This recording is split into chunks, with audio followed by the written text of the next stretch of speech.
32-year-old luxury bag designer Stephen Gambles is working on his new collection. Stephen was a very hardworking young man. He was so adventurous, and he was a born artist, literally. He would spend countless hours perfecting a bag, perfecting a stitch. If you're looking at a bag that Stephen made, it's as detailed as anything Louis Vuitton's gonna sell. As a dad, to see my son creating and designing things, he was great at it. And so I applauded him. He was designing and making to start his own brand.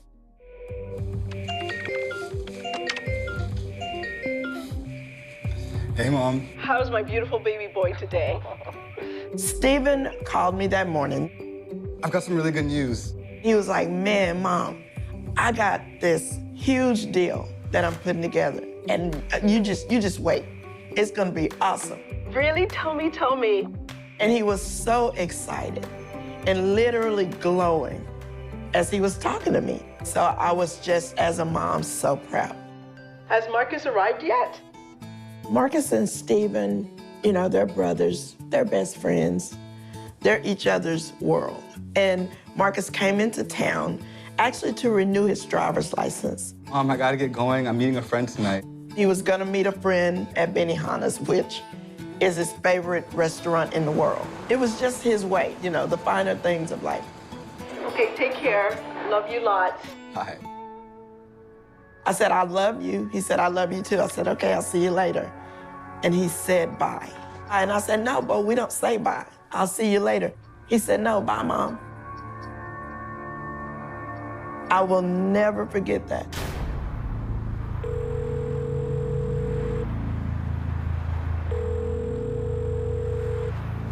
I know 911 with that.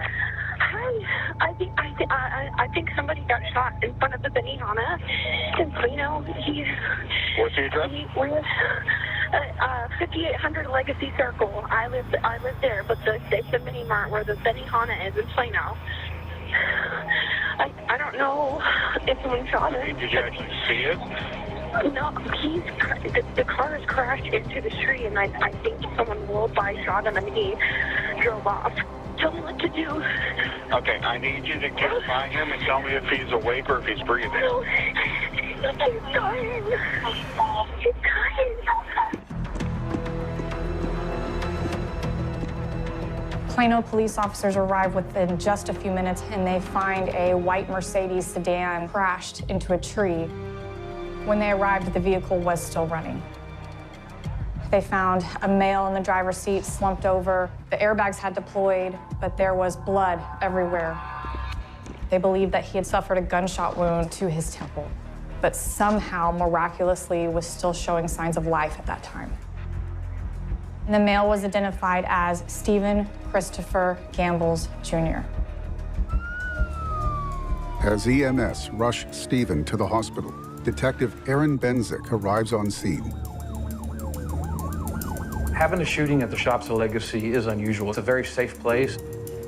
It's filled with businesses, restaurants, corporations, places to live, and it's kind of the heart of our city. Upon my arrival to the crime scene, the first thing I'm seeing is that our patrol officers have a large scene taped off, and I see a white Mercedes that has crashed into a tree.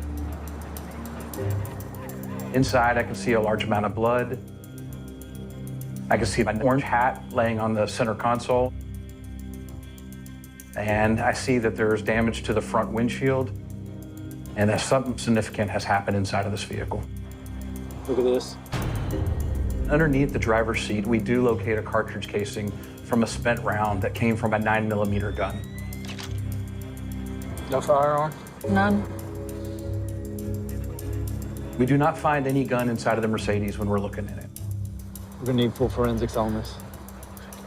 No, I need to call out our crime scene investigators, and they're gonna focus on looking for fingerprints. They're gonna swab inside the car for DNA. They're gonna swab outside the car for DNA. The shooting happened around 11:23 p.m. And the area is starting to slow down about that time on a Wednesday night. However, there were several witnesses that were lingering around and we were able to follow up with. Did you see what happened here tonight? I did identify a witness who had actually been walking by the Mercedes when the gunshot went off. He saw a subject approach the driver's side window of the Mercedes. He was wearing a yellow reflective vest like a security guard, and that he thought he heard something along the lines of the security guard asking the driver of the Mercedes for a smoke. One witness identifies a black male. I wasn't able to find any witnesses who had a very clear view of the suspect's face, and I certainly didn't have any witnesses that could pick him out of a lineup. Okay, thank you. I know that this is a large area with multiple sources for surveillance video. Video could be really helpful for us to understand and see exactly the circumstances of the shooting. It helps us get to the clues faster. Based on looking where the vehicle had crashed into the tree, I believe that the car had come from a parking spot directly in front of the mini-mart. All right, your camera's working? Yeah? I need to see him. I spoke with a clerk who worked inside of the mini-mart. He allowed me quick access to a surveillance camera that he had inside of his store. There's so many different sources that we could get video from, and that's exactly why we have a team of digital media specialists that can respond to these scenes. I'm now thinking I've got to get Specialist Meyer involved in this. I got to the mini mart. The owner had left us, basically said, y'all are going to be here all night, use my store. Here's the camera system.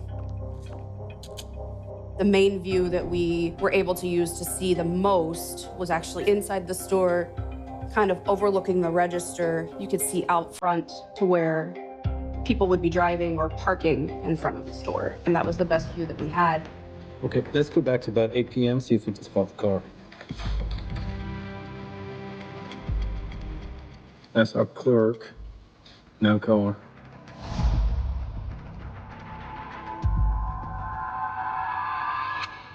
Well, that's the car.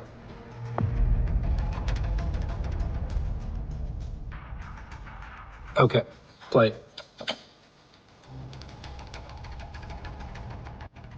And at 8:59 p.m., a few hours before the murder, we can see Stephen's white Mercedes pull up and park directly here in front of the mini-mart. Just sits there for a moment. What's he doing? We're waiting. Who's going to be getting out of this car, or are they going to be meeting anybody? Who's this? At approximately 9:01 p.m., we do see a female approach the vehicle. She walked up towards the car like she was waiting for someone, and then walked out of camera frame towards the restaurants around the corner. We then see that one individual gets out of the Mercedes from the driver's seat. Can you zoom in?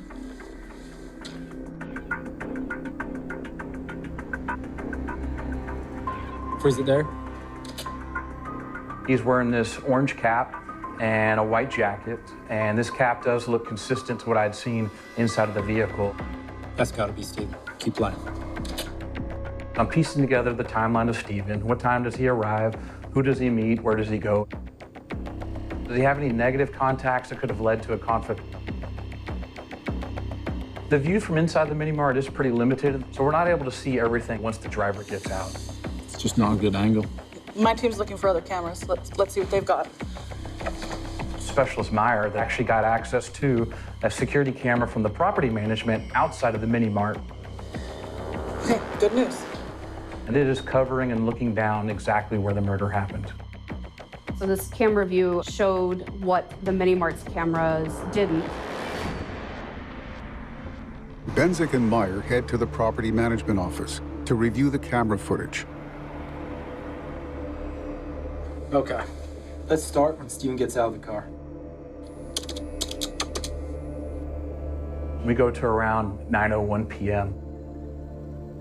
We're able to see that, yes, that is Stephen who gets out of the driver's door of the Mercedes, and that he is, in fact, meeting the female associate who walked up earlier. They were having a conversation, and then they walk off together out of camera view. Rewind, freeze on her. Was she the last person with Stephen? Could she have had anything to do with Stephen's death? Or could she just be a witness that could really help us with the investigation? Okay, let's spin forward to the time of the 911 call, around 11 p.m. About 2 hours later, about 11:10 p.m., we see Stephen and the female associate approaching from the direction that they had walked off to. Freeze it there. She's carrying like a to-go cup and a to-go bag from a restaurant. Keep playing. They walk past Stephen's car. They're comfortable with each other. Let's take it to a few minutes just before the time of the 911 call. There's about 13 minutes of time that elapsed before we then see Stephen walking back to his car, and he's by himself this time. And he gets inside and shuts the door.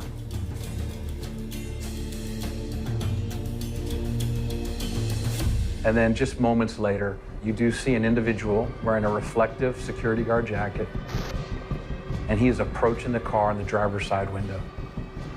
The security guard is intentionally trying to get Stephen's attention. Stephen does just roll down his window and talk to the security guard. The security guard then pulls a gun, steps towards him, and fires a single shot. That's when he shot. Stephen's car, which must have been placed in drive by Stephen prior, continues to drive forward and crashes into the tree. After that single shot is fired, the suspect turns and... Can you zoom in? And you can see the word security on the back of his jacket. Holy cow, we've got a security guard gone rogue. What in the world would make him target this guy?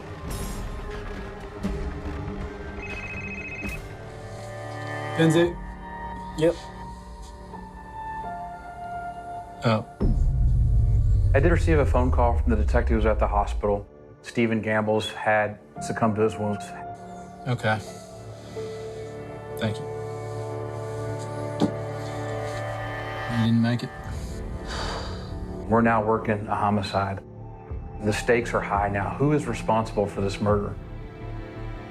How do we go from a security guard patrolling the property to now murdering in cold blood? This doesn't make any sense at all. While Benzik and Meyer work to identify the suspect, investigators visit Stephen's home. When detectives responded to the last known address for Stephen Gambles, we made contact with his brother Marcus. Marcus had been visiting from out of town for the past few days. Stephen's parents lived out of town. Marcus, he's immediately calling them.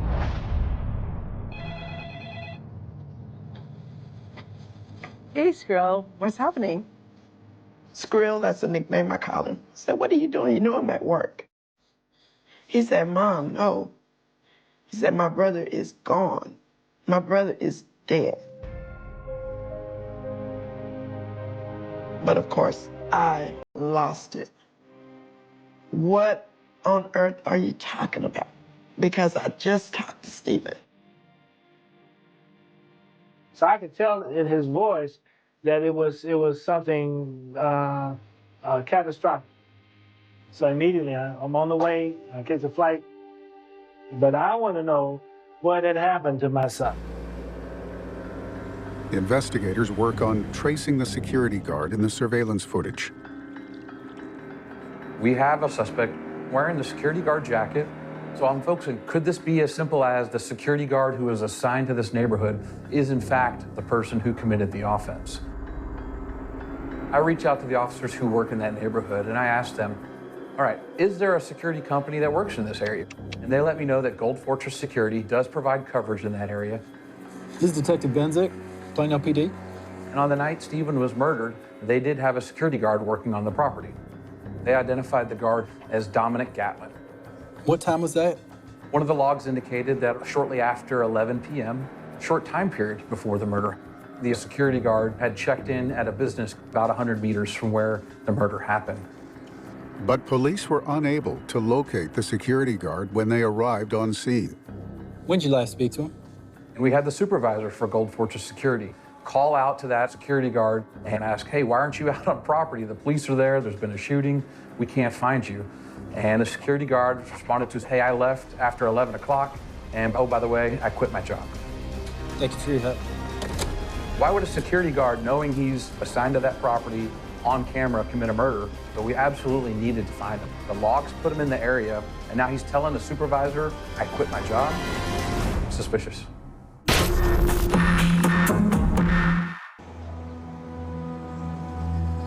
Myself and Detective John respond to Dominic's residence. It was about 30 minutes away down in Dallas. He is the security guard who was supposed to be on the property. Hello, sir. You Dominic Gatlin? Yeah, I am. One of our officers called you last night. Yeah. We have a word with you about what happened? He was cordial. He came out and spoke to us. I have nothing to do with nothing. I don't know nothing. Okay. I have no beef with nobody. Okay. He denies knowing anything about the shooting, says that he didn't shoot anybody, and doesn't have any information for me in regards to who the shooter could be. I'm skeptical. I show him pictures of the surveillance video. Oh man, I think I found you on video walking around, security guard out there. No, that's not me.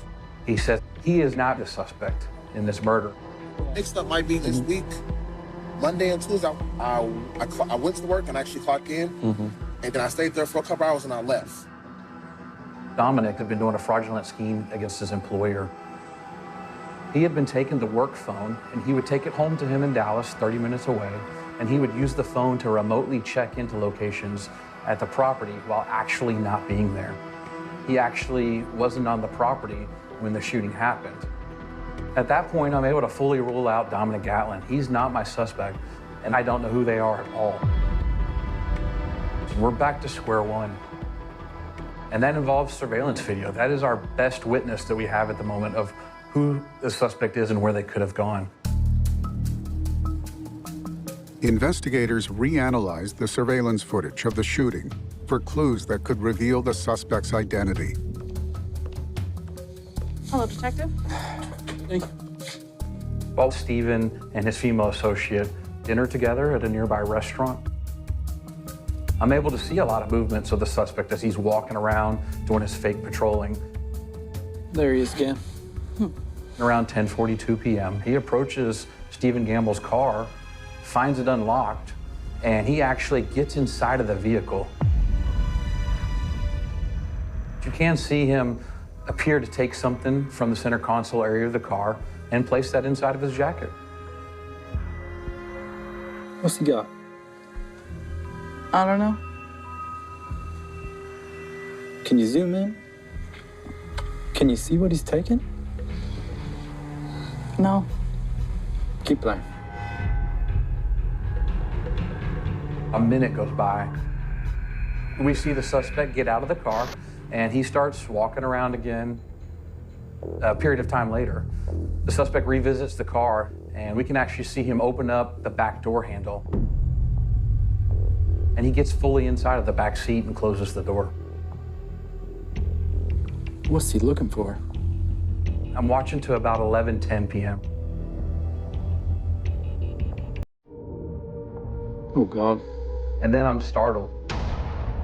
I see Stephen and his female associate, and they start walking down the sidewalk, approaching the vehicle.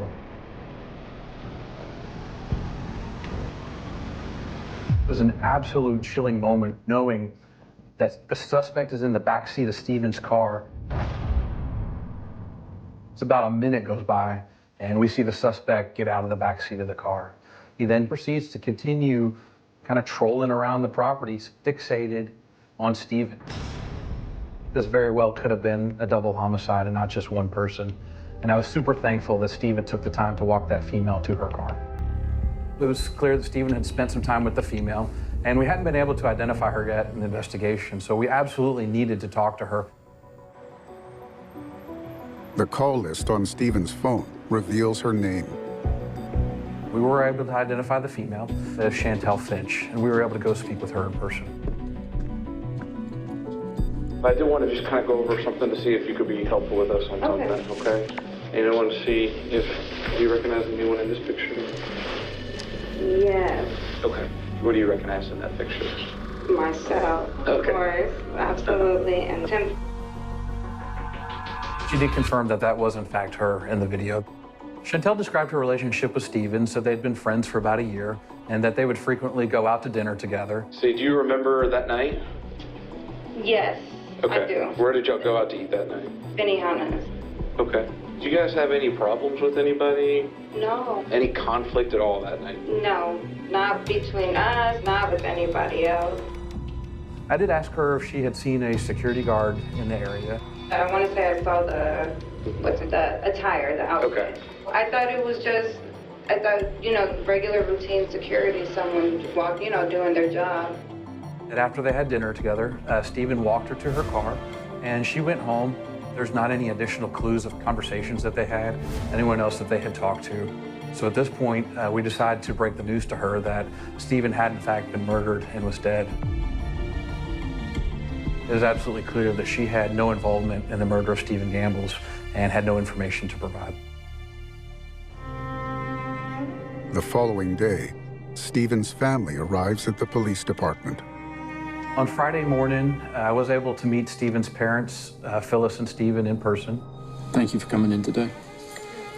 Let me update you on our investigation. To learn, not only is my son dead, but he was shot and killed by a person that doesn't even know him. There's nothing I can say. This is my baby. He asked us, if we knew of anybody that had a beef with him or if anybody wanted to hurt him or nobody. I promise we will get justice for Steven. He said, I give you my word. I'm gonna find who did this. Investigators switch gears. They gather the footage from dozens of surveillance cameras in a radius around the crime scene. Surveillance video evidence is actually going to help us prove who the killer is. It's a very slow process of going through each of these cameras, eliminating possible paths, and realizing, okay, this path is the only path that the suspect could have gotten to. We see him fleeing on foot and believe he traveled north from the crime scene towards the area of apartment complexes. Detectives secure the surveillance footage from the location. Let's start just after the shooting and work our way back.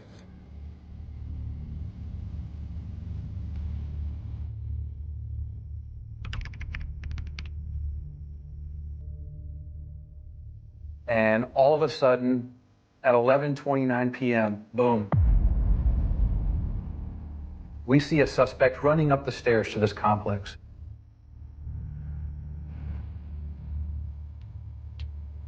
This could be the guy. Okay, play that again. Freeze it, there. The man's face isn't super clear on the camera, but I can tell that he is a black male. I can see that he had a backpack on his back. This man is wearing a black hoodie, he's wearing black shoes, but he's not wearing the security guard jacket and he's not wearing the black pants. Is this our killer?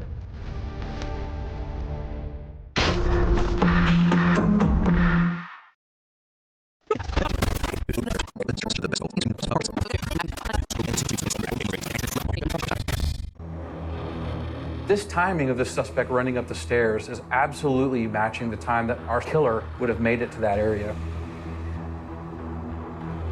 I'm extremely elated at this moment. This person that I'm seeing on the camera, wow, this could be my suspect. This person wasn't wearing the security jacket, but did he dump the jacket somewhere? Is it folded up in his backpack? We just didn't know. Zooming in. I spent some time looking at the hoodie that the man running up the stairs was wearing, and I could recognize that it was a Thrasher brand hoodie, which is a unique look. I do remember that there was a black hoodie being worn by the suspect during the murder. This person that I'm seeing on the camera, wow, if this is the killer and he's running upstairs to a second floor apartment, that means earlier in the night, he would have had to come down these stairs. Let's keep going back and see when he leaves the building. So then we keep rewinding.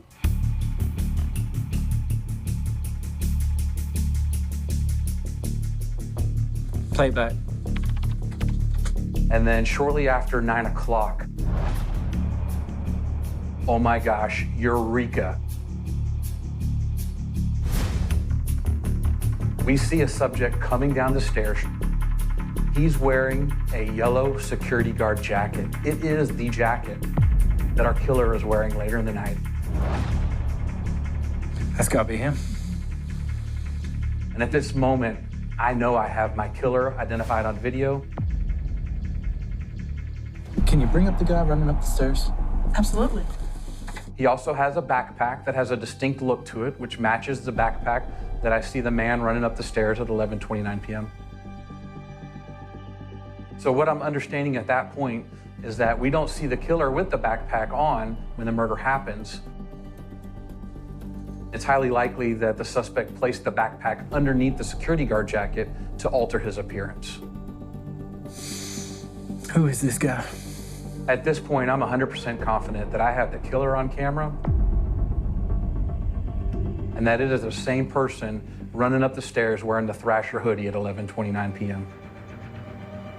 But putting a name to the killer is an absolute critical part of this investigation. Investigators checked the police database for any recent contact between the building's residents and law enforcement. They discover a report of an altercation between a resident and her boyfriend. We identified from that police report that a Jordan Jacobs had been connected to a domestic incident inside that building, along with the female Jasmine Brooks. Can we see them? Yep. We're taking a look at what do they look like. Are they consistent with the person we see in the multiple surveillance videos?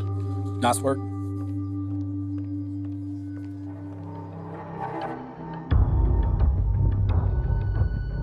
Myself and Specialist Meyer continue. What else can we learn about people inside the building? What's that? Play it. At 8:56 p.m., 2 hours before the murder happened, we see a male and a female walking down the stairs. Freeze it. We see that the male is wearing a black hoodie. Keep playing. 10 minutes later, the surveillance camera captures the same couple and their dog as they return to the apartment building. They're back. The male is wearing a Thrasher hoodie. He appears to look directly at the surveillance camera. Freeze it. Can you zoom in on his face? Mm-hmm. From that camera view with the male looking directly at the camera and the information that I had about research on Jordan Jacobs, I can definitively say he is Jordan Jacobs. Investigators search for clues that connect Jordan Jacobs to Stephen's murder.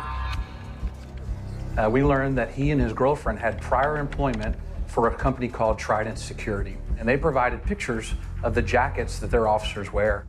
We were able to see that the surveillance video security guard jacket matched the actual Trident security jackets.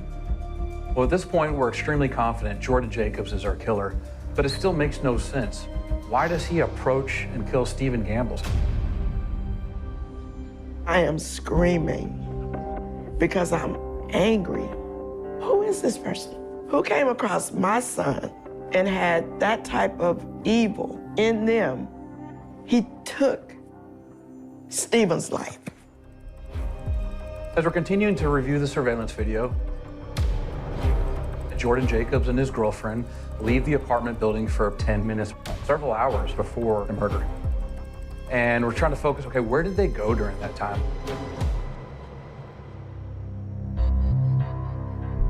I think I've seen these two before. On the camera outside of the mini mart. Let's play it. Detective Jung actually makes the connection, and I completely missed this, but she pointed out that, hey, there's a man wearing a Thrasher hoodie walking directly by Stephen Gambles when he first arrived to the property earlier that night. At 8:59 p.m., Jasmine Brooke enters the mini-mart, followed seconds later by Jordan Jacobs. Incredible. Jasmine and Jordan leave the store at 9:02 p.m. They walk towards Stephen Gambles and his friend. We now have our killer walking a few feet by Stephen Gambles before he dies. It's still not answering the question of why did Jordan Jacobs go back and kill Stephen Gambles? We've reviewed that footage a few times, looking for any kind of interaction between the two men. I don't even think there was a glance between them. They just passed each other. We had our murderer on video the entire time and had no idea. My killer has a name. My killer is Jordan Jacobs, and we're gonna get him. Plano PD SWAT swoops on the apartment building to arrest Jordan Jacobs. We find him and his girlfriend, Jasmine Brooke, inside of a car in the parking lot. Our SWAT team is able to arrest Jordan Jacobs without incident. They take him into custody, and then he's transported to the Plano City Jail.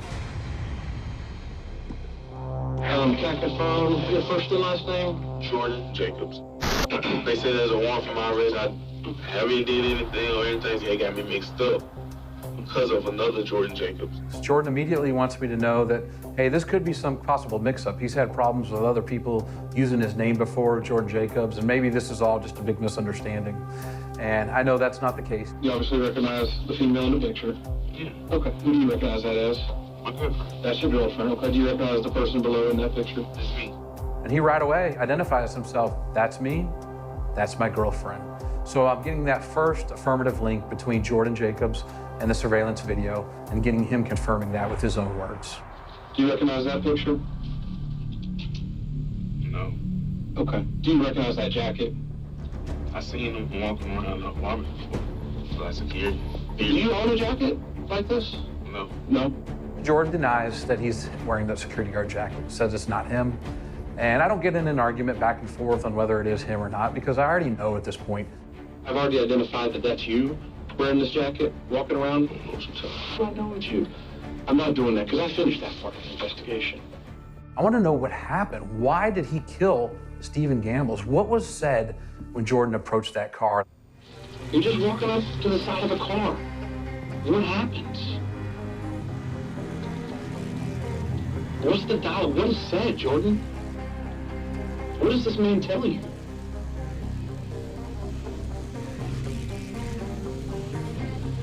Oh, he was asking for a cigarette. You want a cigarette? And at that point in the interview, Jordan Jacobs acknowledged to me that he was in fact the killer, because that information was consistent with what the witness had described. He described hearing the killer in the jacket talk to Stephen Gambles asking for a smoke. And you can start to see Jordan Jacobs slowly kind of realize that they've got me, and his tone kind of changes. I'm done talking. He says, I don't want to talk anymore. He's ending the interview. Detective Jung assisted in interviewing Jasmine Brooke and learning more information about what happened. Do y'all go to that mini market Oh, yeah, over there? Do you remember the last night you went there? Yeah. He got mad at me and left. Like, he made an argument up and left. Did you remember what that argument was about? I went to the store. It was a couple weeks. Jordan's very jealous. So he's like, you have people looking at you and stuff. And I'm like, what, dude? And she didn't understand why Jordan Jacobs was trying to insinuate that somebody was looking at her inappropriately. She didn't see it that way at all. When they got back to the apartment, Jordan Jacobs told his girlfriend, I'm gonna give that man something to look at. I'm gonna go rob that man. Now we're understanding why Jordan Jacobs put on that security guard jacket. He had a plan. She did not know that someone had been murdered or killed, and was extremely cooperative in the investigation. And we don't find anything indicating that Jasmine was part of the actual murder offense, and we don't charge her with any criminal offenses. Investigators secure a warrant to search Jordan Jacobs' residence. We don't find the security guard jacket inside the apartment, but we do find some items that are very helpful in the investigation. That distinct backpack that Jordan Jacobs wore before and after the murder, we do in fact find the black hoodie with the Thrasher logo on the front. We learned that Stephen Gambles kept a handgun inside of that car. He kept a 9mm pistol inside the center console of his vehicle. It's no longer there after Stephen Gambles is murdered. With the supporting surveillance video, you can see Jordan Jacobs appear to take something from the center console area of the car and place that inside of his jacket, which leads us to believe that Stephen was murdered with his own gun that he kept inside of that car. And forensically, we were able to identify Jordan Jacobs' DNA was on the handle of Stephen Gambles' car. On September 26, 2022, Jordan Jacobs stands trial for the murder of Stephen Gambles. Prosecutors describe what happened that night. So on Wednesday, July 7th, 2021, Stephen Gambles went to the Shops at Legacy to meet a female, Chantel, for dinner. It was just after 9 p.m. But before they made it to dinner, he was parked outside the mini mart. It was then that the chance interaction happened where Jasmine Brooke and her boyfriend, Jordan Jacobs, arrived at the mini mart. Jordan Jacobs decided that Stephen Gambles had looked at his girlfriend wrong. It upset him. It put him in a jealous rage. And so what is he gonna do? But he is gonna make that man pay for a simple look that a stranger gave his girlfriend. Jordan Jacobs and his girlfriend return to their apartment. He changes his clothes. He puts on his yellow security jacket, and he puts on a black medical mask and pulls the hoodie close up over his head. For the next couple hours, Jordan Jacobs stalks that victim's car. He tries the door handles. They're unlocked. He ultimately finds the 9mm Glock that Stephen had had legal access to in his vehicle. When Stephen Gambles returns to his Mercedes, he's sitting in the driver's seat for just a matter of seconds before that man in the yellow security jacket is at his window. You see Jordan Jacobs raise that gun in his hand, point it directly at Stephen Gambles' head, and shoot him execution style.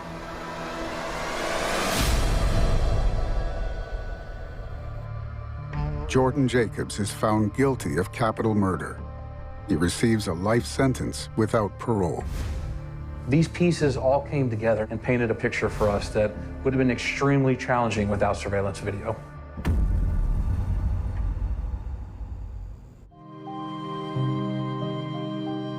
Stephen was 32. Parents shouldn't have to bury their children. I miss everything about seeing my kid. I believe that in my son's 32 years, he lived full and died empty. And that's what I want people to remember. I have so many beautiful, wonderful memories of him that I cherish, I can live on and stew on for the rest of my life. This is the last bag that Stephen gave me for when I turned 58. And you can see, when I say hand stitch, I'm talking physically stitching on a bag. I carry this bag every single day. Stephen is with me every day. Next time on See No Evil. Hi, I was wondering if I could have a look for my daughter. There were cameras everywhere. What those cameras captured really bring all those pieces of the puzzle together.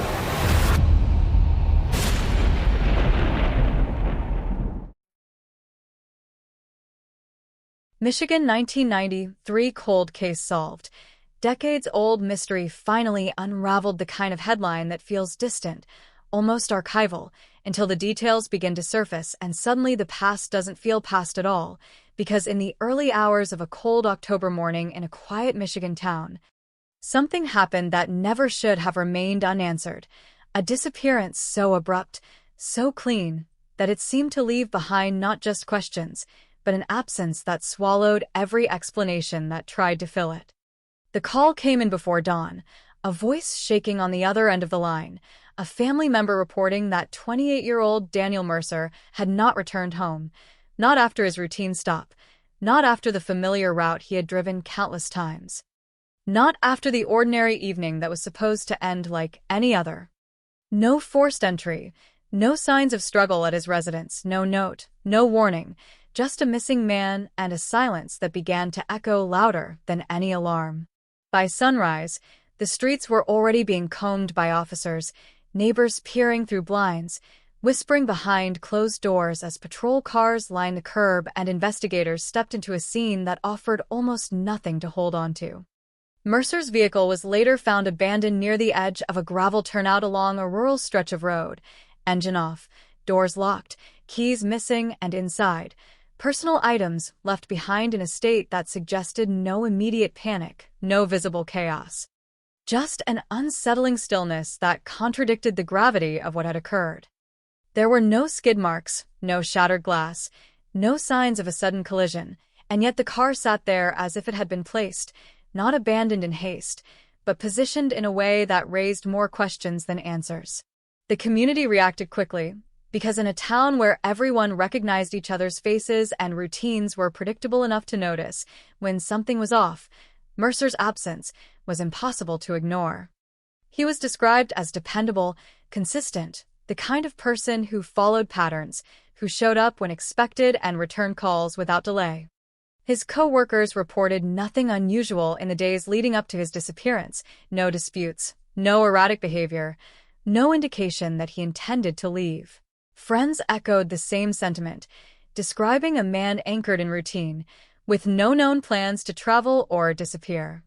That consistency, once comforting, now became a central contradiction, because the absence of motive made the disappearance harder to frame within any familiar narrative. Investigators began their work with a standard approach, tracing Mercer's last known movements, reconstructing timelines through receipts, phone records, and witness statements. The final confirmed sighting placed him leaving a local convenience store late in the evening, purchasing a small set of items, interacting briefly with the clerk, nothing unusual in demeanor, nothing that suggested urgency or distress. Surveillance systems at the time were limited, grainy, and often unreliable, but even the footage that existed offered little more than confirmation of presence rather than insight into intent. From there, the timeline fractured into uncertainty. Attention turned to the route he would have taken home, a stretch of road flanked by dense tree lines and intermittent lighting, a place where visibility dropped sharply after dark and where passing vehicles were few and far between. It was along this corridor that his vehicle was eventually discovered, and the location itself began to carry weight, not because it pointed directly to what had happened, but because it represented a midpoint between civilization and isolation, a threshold where anything could occur without immediate observation. Yet despite extensive searches of the surrounding area, no additional physical evidence surfaced in the immediate aftermath. No personal belongings scattered along the roadside, no traces leading away from the vehicle, no indication of a struggle that could be followed like a trail. As days turned into weeks, the investigation expanded outward, reaching into Mercer's personal and professional life. Detectives interviewed acquaintances, colleagues, and extended family, searching for fractures in relationships, unexplained tensions, or hidden conflicts that might have escalated into something more severe. What they found instead was a network of stable interactions, occasional disagreements typical of everyday life, but nothing that rose to the level of hostility or risk. Financial records showed no unusual transactions, no sudden withdrawals, no signs that Mercer was preparing to leave voluntarily or under duress tied to economic pressure.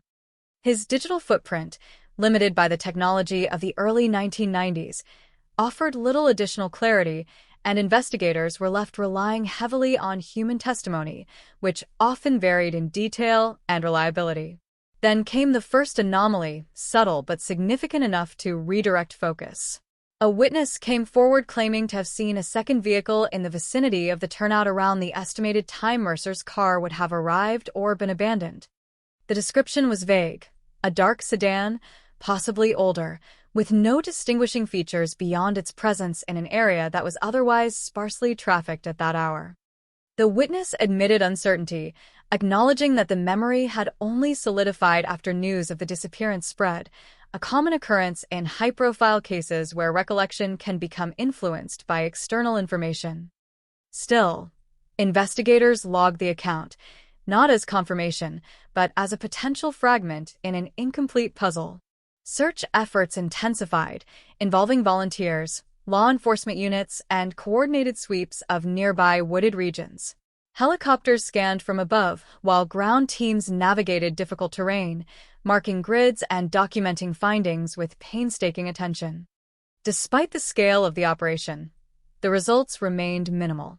No personal effects belonging to Mercer were recovered beyond what remained in the vehicle. No clothing, no identification, no items that could provide a physical link to a specific sequence of events beyond the moment the car was found. The absence of evidence began to feel deliberate, as if the scene had been left in a state designed to reveal nothing. As months passed, the case transitioned from active investigation into a lingering file, one among many that resisted closure. Leads slowed, tips diminished, and the initial urgency that surrounded the disappearance gradually gave way to the procedural rhythm of cold case management. Detectives reassigned to other priorities returned occasionally to review notes, re-examine statements, and consider whether overlooked inconsistencies might emerge under renewed scrutiny. Each review, however, seemed to circle back to the same central issue: a man last seen in a routine setting, a vehicle found abandoned without clear explanation, and no definitive trace of what followed. The emotional toll on Mercer's family remained constant, unaffected by the passage of time in the way official momentum often is. Their search did not follow investigative timelines, nor did it adhere to the constraints of evidence thresholds or procedural limitations. For them, the absence was continuous, measured not in days or months, but in unanswered questions that accumulated with each passing year. Public appeals were made, posters distributed, media coverage revisited periodically as anniversaries of the disappearance prompted renewed attention. Yet each resurgence of interest yielded the same outcome: speculation without resolution. Inside law enforcement circles, the case became emblematic of the challenges inherent in missing person investigations that lack immediate physical evidence. It was studied not just for its specifics, but for what it represented: a scenario where all initial indicators pointed to something significant having occurred, yet none of the conventional investigative paths produced a breakthrough. Analysts revisited the possibility of voluntary disappearance, though this theory struggled against the consistency of Mercer's documented behavior and the lack of financial or logistical preparation. Others considered the likelihood of foul play occurring in transit, a scenario complicated by the absence of witnesses or forensic indicators that could anchor such a theory to a verifiable sequence. Over time, the case file thickened with notes, transcripts, and marginal annotations, each representing an attempt to impose structure on a narrative that resisted linear reconstruction. Every theory introduced new variables, every lead required validation, and every potential breakthrough seemed to dissolve under scrutiny. The vehicle itself remained a central artifact, periodically re-examined for overlooked evidence as forensic techniques evolved, though the limitations of preservation and contamination in the initial handling meant that certain types of analysis could no longer be performed with confidence. Years continued to pass, and the disappearance of Daniel Mercer settled into the collective memory of the town as an unresolved absence, a reminder that not all stories conclude within the boundaries of explanation. New generations grew up hearing fragments of the case, not as a current event, but as a lingering mystery referenced in conversations about caution, about unpredictability, about the reality that some answers do not arrive on schedule or at all. Yet beneath the surface of that quiet acceptance, the case never fully disappeared from investigative attention. It remained cataloged, revisited, and preserved within archives that allowed for future re-examination, a dormant file awaiting either new technology, new testimony, or a detail previously overlooked. And as time advanced, bringing with it advancements in forensic science and renewed interest in unresolved cases, The foundation was quietly set for something that would eventually disrupt the long-standing silence surrounding that October night, though at the time, no one could predict when or how the first true crack in the mystery would begin to form. For years, that silence held, not because the case was forgotten, but because every attempt to reopen it seemed to collapse under the weight of the same unresolved contradictions. Yet behind closed doors in investigative offices, the file on Daniel Mercer never truly went dormant. It simply waited, gathering dust in one sense and scrutiny in another, as periodic reviews brought fresh eyes to old notes, and with each revisit came a subtle shift in perspective, not in the facts themselves, but in how those facts might be interpreted under evolving standards of analysis.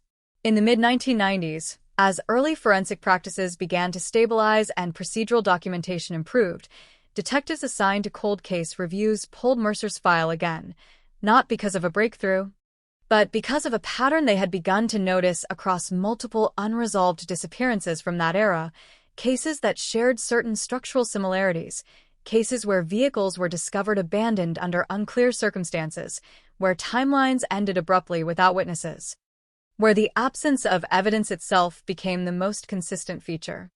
Mercer's case, while unique in its details, fit within that broader category in a way that made it impossible to ignore. The first step in this renewed attention was not a dramatic discovery, but a meticulous reorganization of existing information. Interviews were retranscribed where possible, statements reevaluated for inconsistencies that may not have been relevant at the time, but could now carry significance when viewed alongside other cases. Small details that once seemed trivial began to stand out, such as discrepancies in estimated arrival times, minor variations in witness recollection regarding lighting conditions, and subtle differences in descriptions of the area surrounding the turnout where Mercer's vehicle was found. None of these elements on their own provided answers, but together they created a texture of uncertainty that investigators were determined to examine more closely. Attention returned to the vehicle itself, which had long since been processed and stored as evidence, preserved not as a source of new leads, but as a reference point. Advances in forensic techniques, particularly in trace analysis, encouraged a re-examination of surfaces that had previously been considered fully documented. However, the limitations of the original collection methods meant that any residual material that might have existed had likely degraded or been compromised over time. Still, the possibility that something had been overlooked could not be dismissed outright, and so the vehicle was reviewed again, its history of handling reconstructed, its chain of custody verified, and its condition compared against original reports.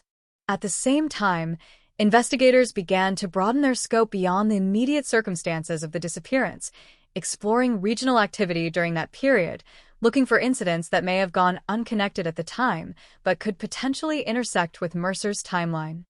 Reports of suspicious vehicles, minor disturbances along rural routes, and unrelated missing person cases were cross-referenced, not in search of direct matches, but in an effort to identify behavioral patterns or recurring elements that might suggest a common thread. This approach marked a shift from case-specific investigation to pattern-based analysis, a method that would later become more prominent in cold case resolution strategies. Despite these efforts, no definitive link emerged. The absence of corroborating evidence continued to define the case, and each potential avenue of inquiry seemed to lead back to the same core limitation: a lack of physical proof that could anchor speculation to verifiable events. Witness accounts, while valuable, remained inherently subjective, and in the absence of tangible forensic indicators, their utility was limited to supporting or challenging existing hypotheses rather than establishing new ones. Meanwhile, the passage of time introduced another layer of complexity. As memories faded, records became harder to access, and individuals connected to the case relocated, retired, or passed away. Each of these changes gradually reduced the pool of available information, not by eliminating evidence directly, but by narrowing the channels through which new information could be obtained. Investigators attempting to revisit original interviews often encountered gaps, not just in recollection, but in documentation, where incomplete notes or missing details left certain aspects of the case permanently obscured. Yet even within that constrained environment, small developments continued to surface intermittently. Occasionally, anonymous tips would arrive, prompted by renewed media attention or personal reflection, offering fragments of information that, while intriguing, rarely aligned perfectly with established timelines. Some suggested sightings of individuals matching Mercer's description in distant locations. Others proposed scenarios involving accidental encounters or misidentification.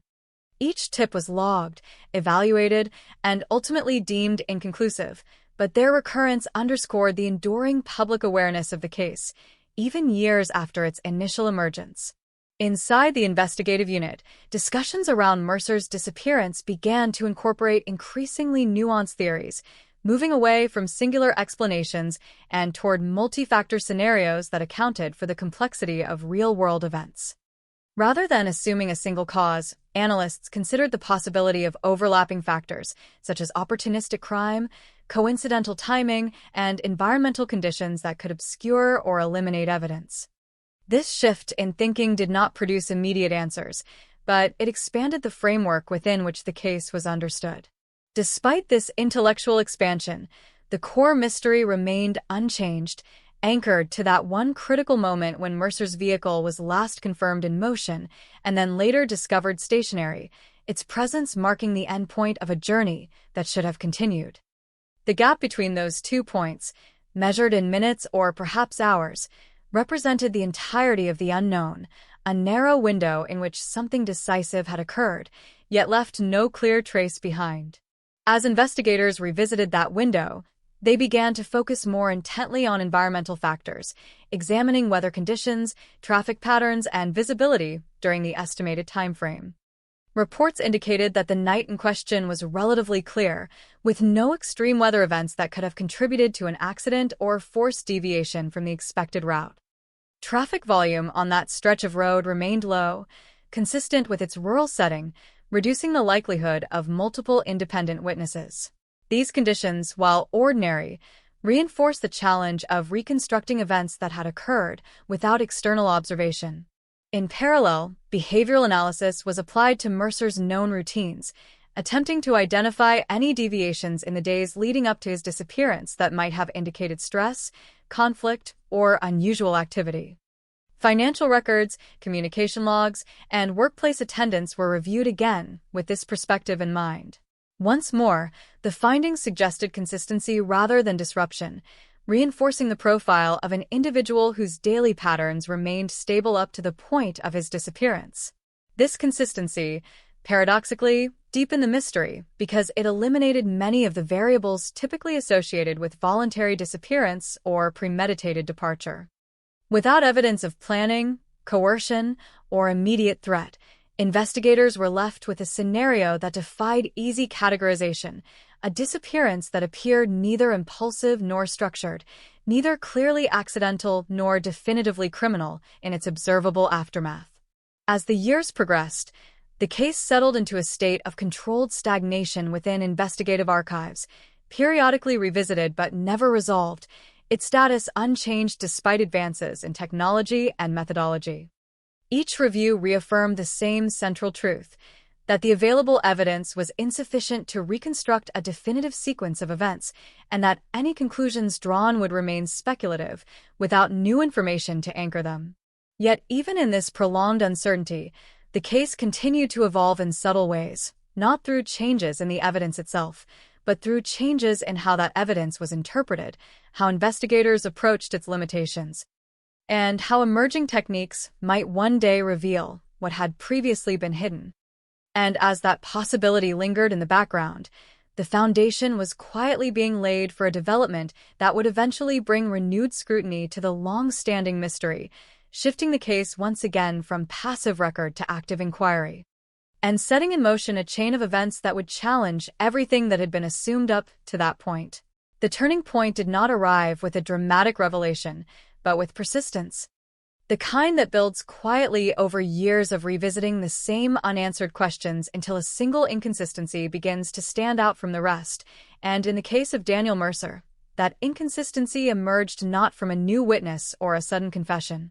but from the reevaluation of something that had always been there, yet had never been fully reconsidered under a modern investigative lens, the exact placement and condition of the vehicle, and what that positioning implied about the moments leading up to its abandonment. Investigators who returned to the file in the early 2000s approached it with a different mindset than their predecessors, equipped not only with improved forensic tools, but also with refined analytical frameworks that emphasized reconstructing behavior through environmental interaction. Instead of viewing the vehicle simply as an endpoint, they began to treat it as a transitional artifact, a physical marker that could reveal how Mercer's final moments unfolded, provided its context was understood in sufficient detail. This shift in perspective led to a renewed focus on spatial relationships, angles of approach, and the surrounding terrain where the car had been found. The gravel turnout, once considered a minor detail in the broader geography of the case, was now examined in terms of accessibility and visibility. Analysts mapped the area using updated surveying techniques, noting how the turnout connected to the main road, how far it sat from the nearest intersections, and how visible it would have been to passing traffic under the lighting conditions described in original reports. The conclusion, while not definitive, suggested that the location was not random in a purely accidental sense. Rather, it was a place where a vehicle could be stopped with relative discretion, either intentionally or under circumstances that required minimal exposure to observation.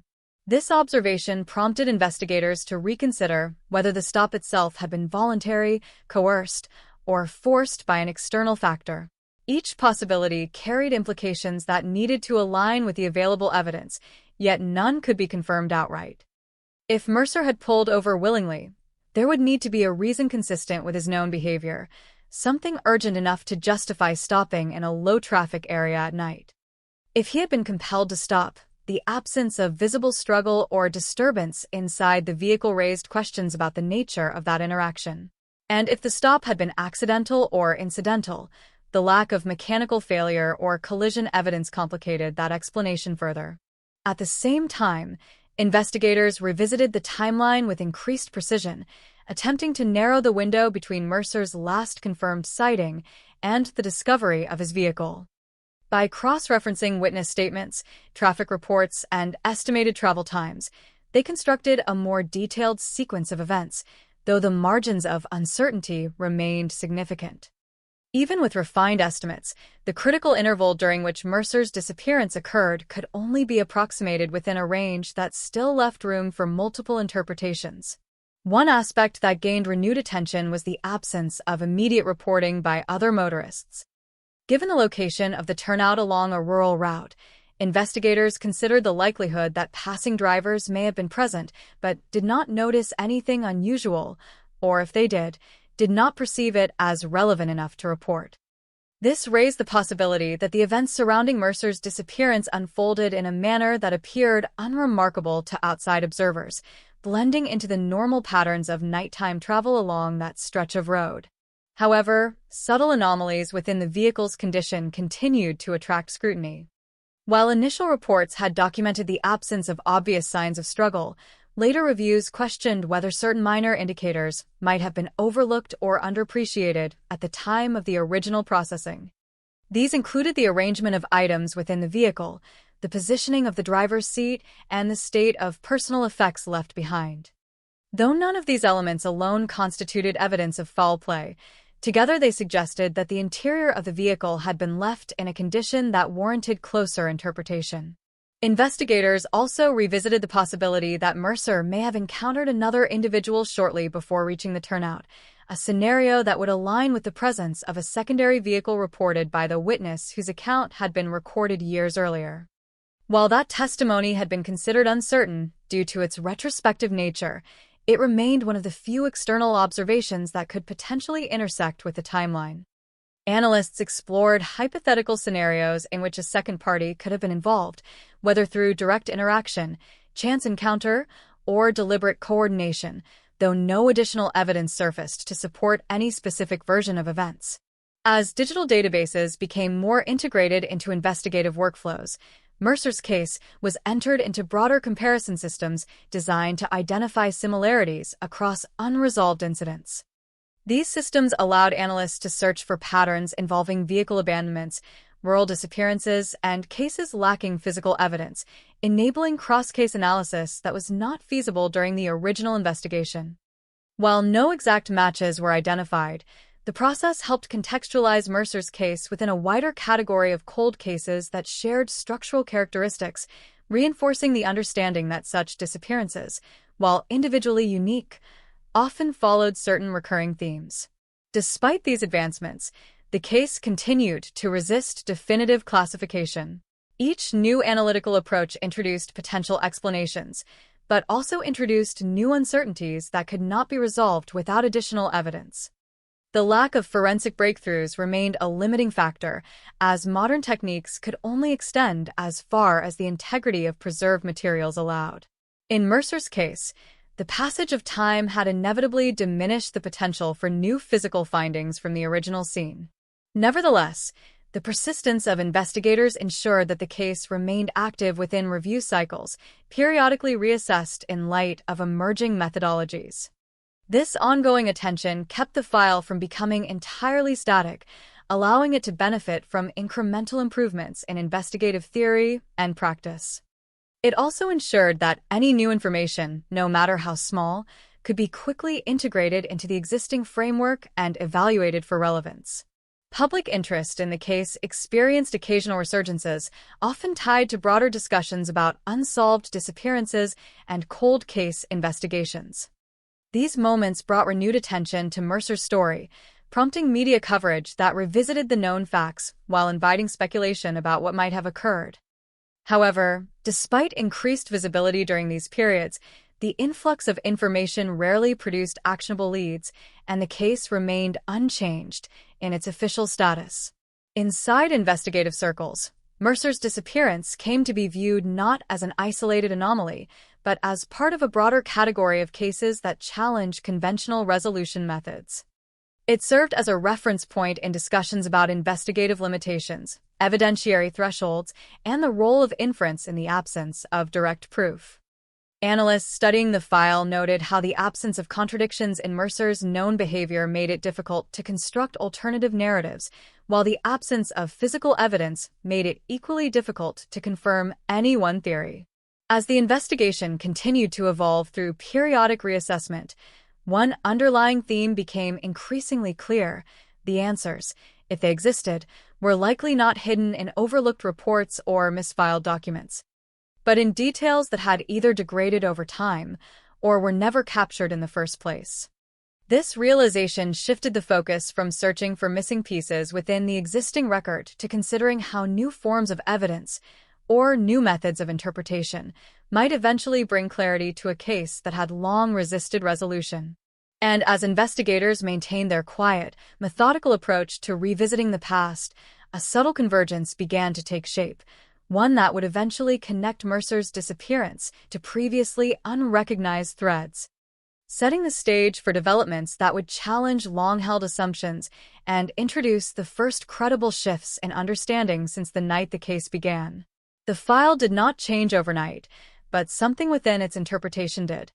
As investigators began to treat Mercer's disappearance not as a single isolated incident, but as a potential node within a wider and more complex network of unresolved events, and that shift in perspective opened the door to connections that had never been seriously considered before.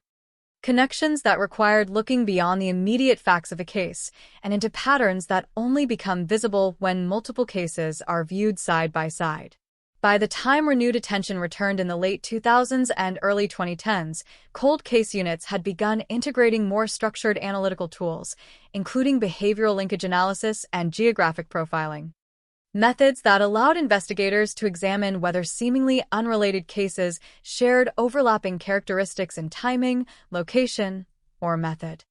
Mercer's disappearance was entered into these comparative frameworks alongside other unsolved cases from the same region and era, particularly those involving rural disappearances, abandoned vehicles, and minimal forensic evidence. While no direct match emerged, the process revealed subtle consistencies in how certain cases unfolded, especially in terms of location selection and the absence of immediate witnesses. This led investigators to re-examine the geography of Mercer's last known location with even greater scrutiny, not just as a physical place, but as a strategic environment. The rural stretch of road where the vehicle was found was not heavily trafficked, but it was not entirely isolated either, creating a balance between accessibility and concealment that, in theory, could allow an individual or group to operate without drawing attention. Analysts considered whether such a location might have been chosen deliberately, either by Mercer himself or by someone he encountered, as a place where activity could occur with reduced risk of observation. At the same time, attention returned once again to Mercer's routine in the hours leading up to his disappearance.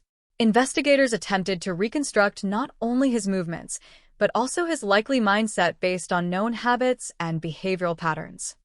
The convenience store visit, previously treated as a routine stop, was now examined in the context of timing and sequence. How long he remained there, the direction he traveled upon leaving, and the estimated duration of the drive toward his home all became variables in a narrowing timeline that sought to identify the exact point at which his trajectory changed. One of the lingering questions centered on whether Mercer may have deviated from his expected route, either intentionally or due to external influence. While no direct evidence confirmed such a deviation, the possibility could not be ruled out, particularly given the location where his vehicle was ultimately found.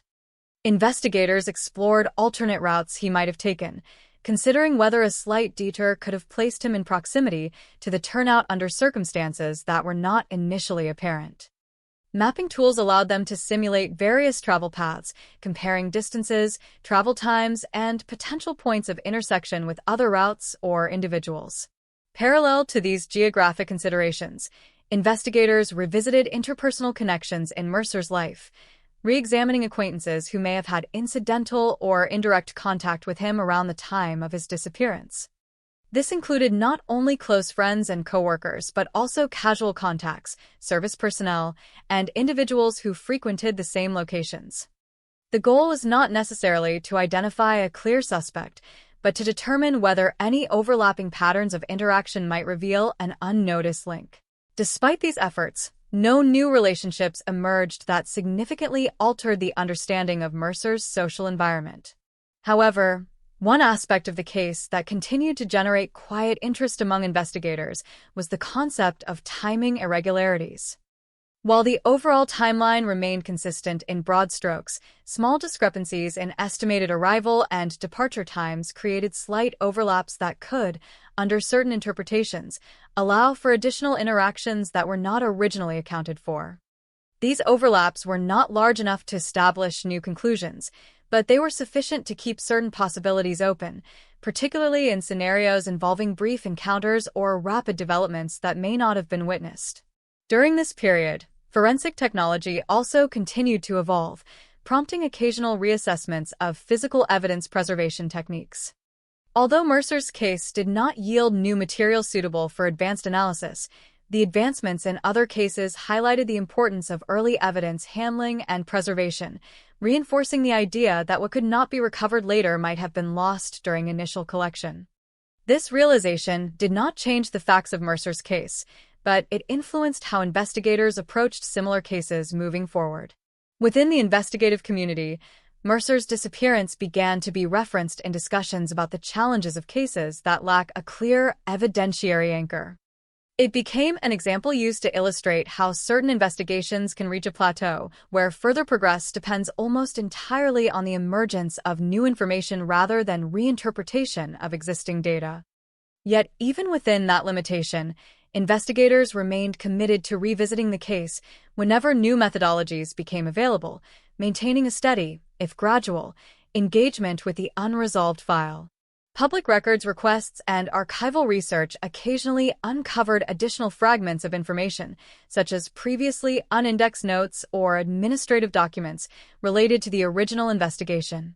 While these materials rarely contain new substantive evidence, they provided context about how the case had been managed in its early stages, including the priorities, constraints, and decision-making processes of the time.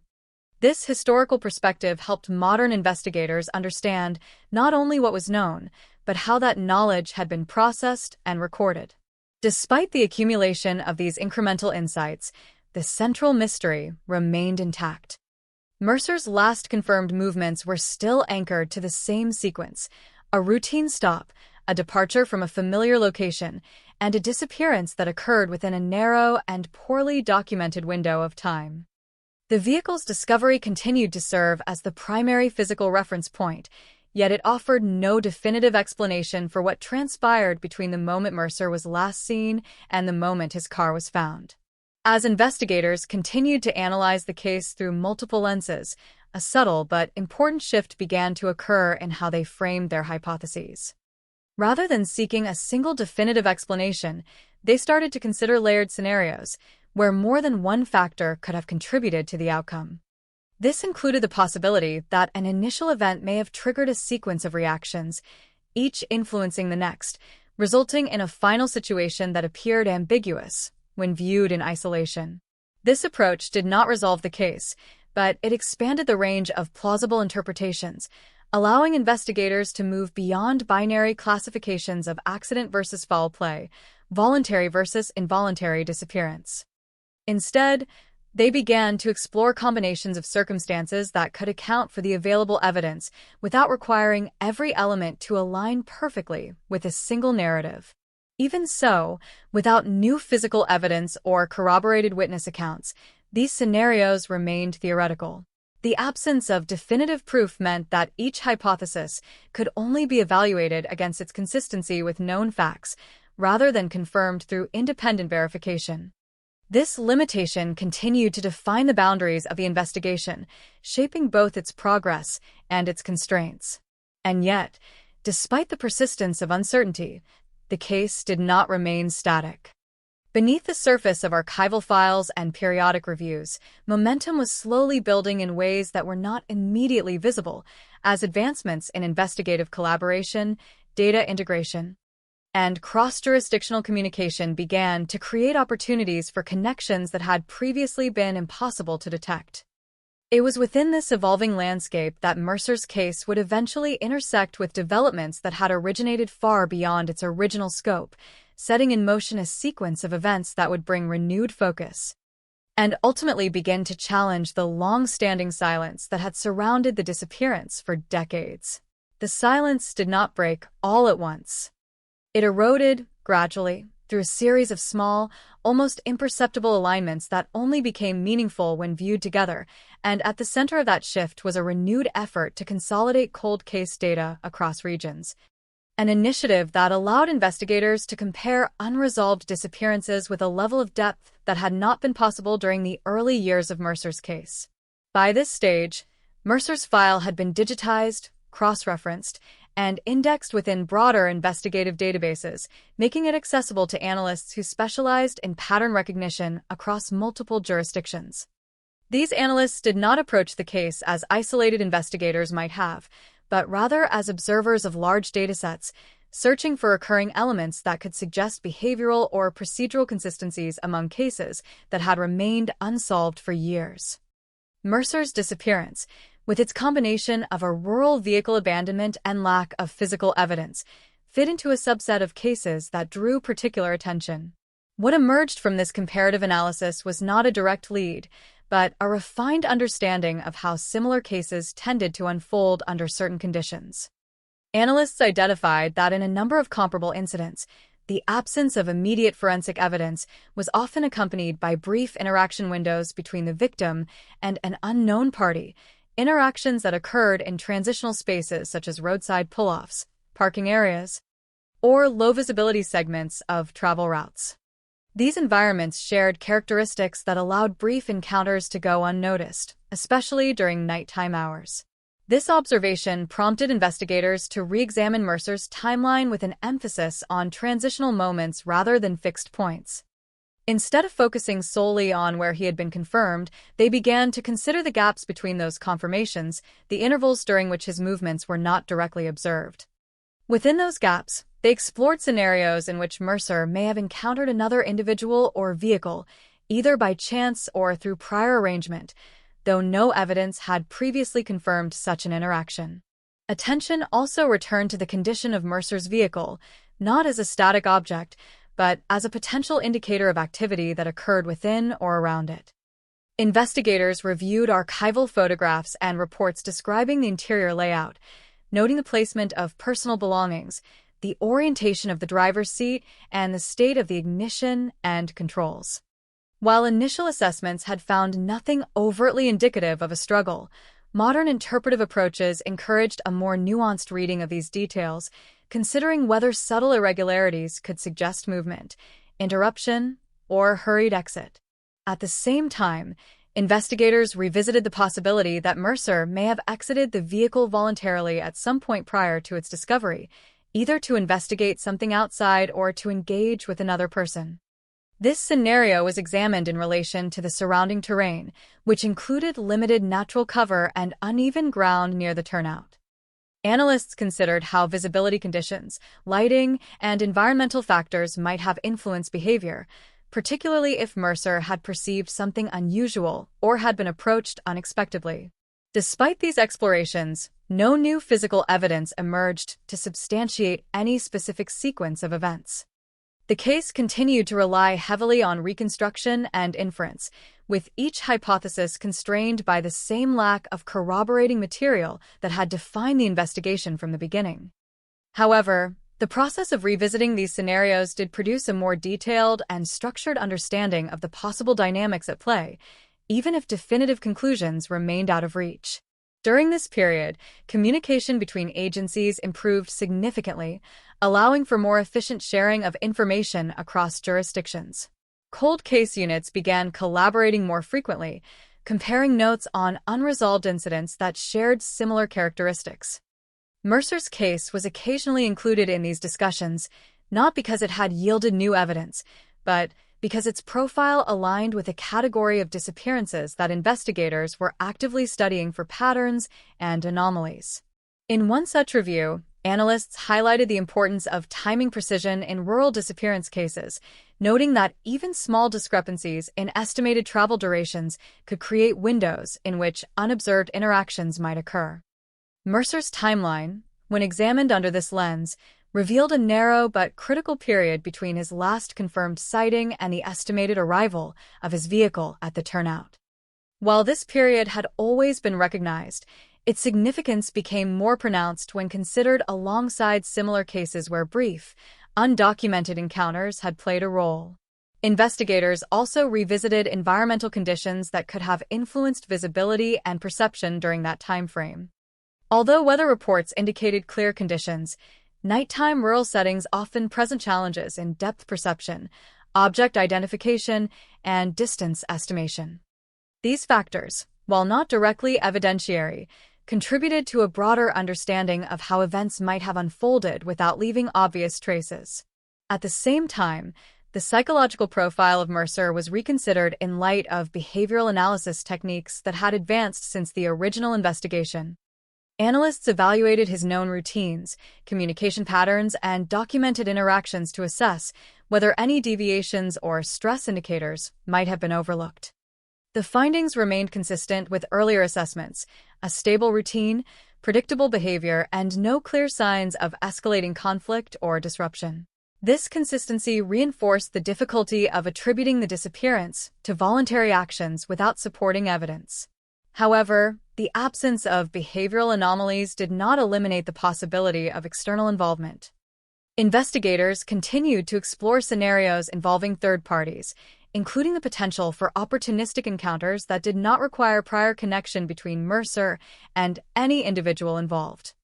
In such scenarios, the interaction itself would have been brief and situational, leaving little opportunity for witnesses or physical traces to document the event.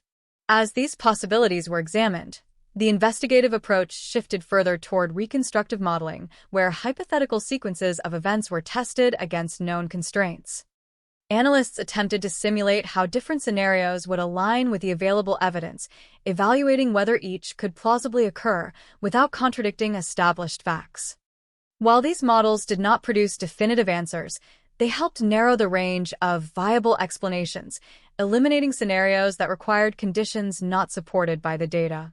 Despite these analytical advances, the core limitation of the case remained unchanged: the absence of direct evidence linking Mercer's disappearance to a specific cause or individual.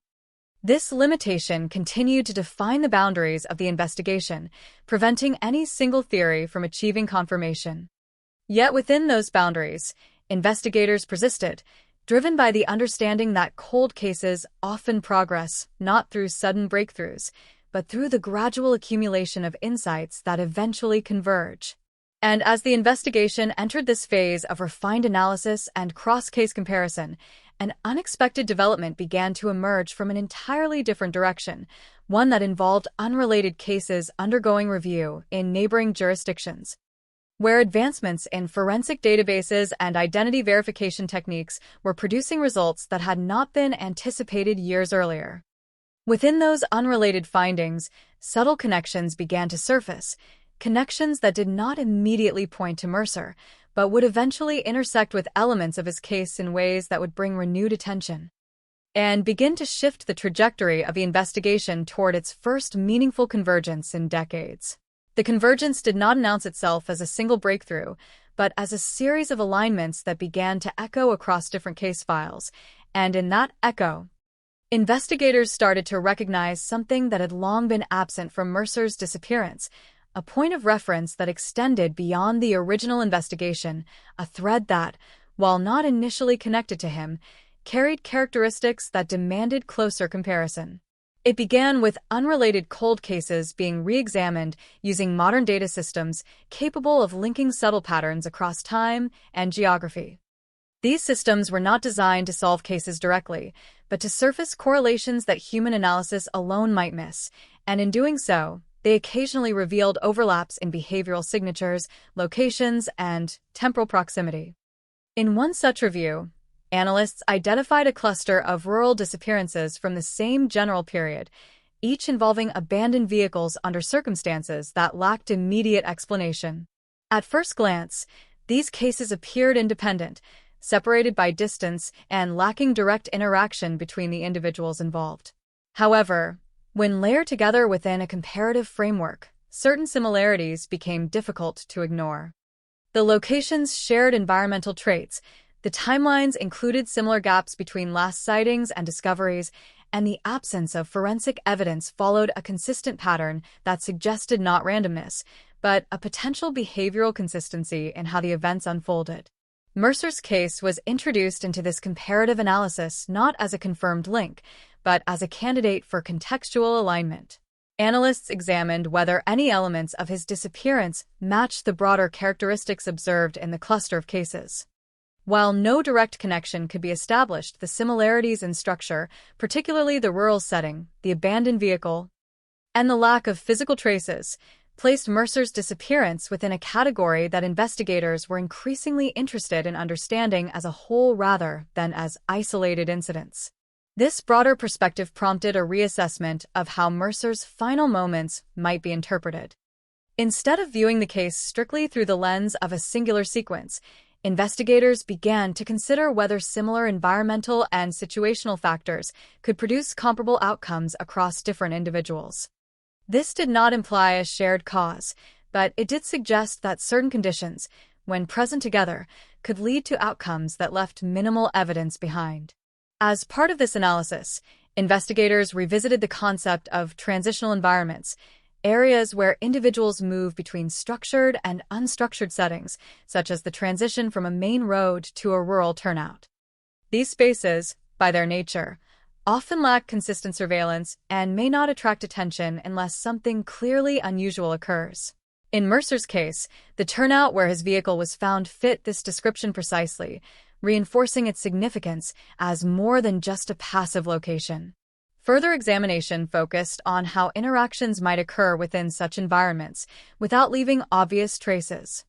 Analysts considered scenarios involving brief stops, unexpected encounters, or interruptions during transit, each of which could potentially result in a disruption that would not necessarily produce visible evidence at the scene.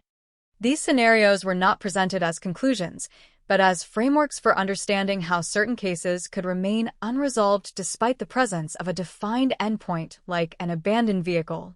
At the same time, investigators continued to explore Mercer's personal timeline in greater detail, focusing on the sequence of events leading up to the final confirmed sighting. They reviewed the timing of his departure from the convenience store, the estimated duration of his drive, and the approximate moment his vehicle would have reached the turnout. By aligning these elements, they attempted to identify any points at which his expected trajectory might have changed, whether through deliberate action or external influence. No definitive deviation was identified, but the reconstructed timeline did reveal a narrow interval during which Mercer's movements were not directly observable. Within that interval, multiple scenarios remained theoretically possible, though none could be confirmed without additional evidence. This reinforced the importance of the comparative analysis being conducted alongside other cases, as patterns observed elsewhere might eventually provide context for interpreting Mercer's disappearance. Meanwhile, advancements in forensic databases continued to improve the ability to cross-reference unidentified materials and trace evidence across jurisdictions. While Mercer's case did not yield new physical samples suitable for testing, the growing capabilities of these systems demonstrated how previously unrelated evidence in other cases could now be linked through shared characteristics. This raised the possibility that, even in the absence of direct evidence from Mercer's scene, related cases might contain information that could indirectly inform his investigation. Investigators working on the cluster of similar disappearances began to share findings more openly, creating a collaborative environment where insights from one case could inform the analysis of another.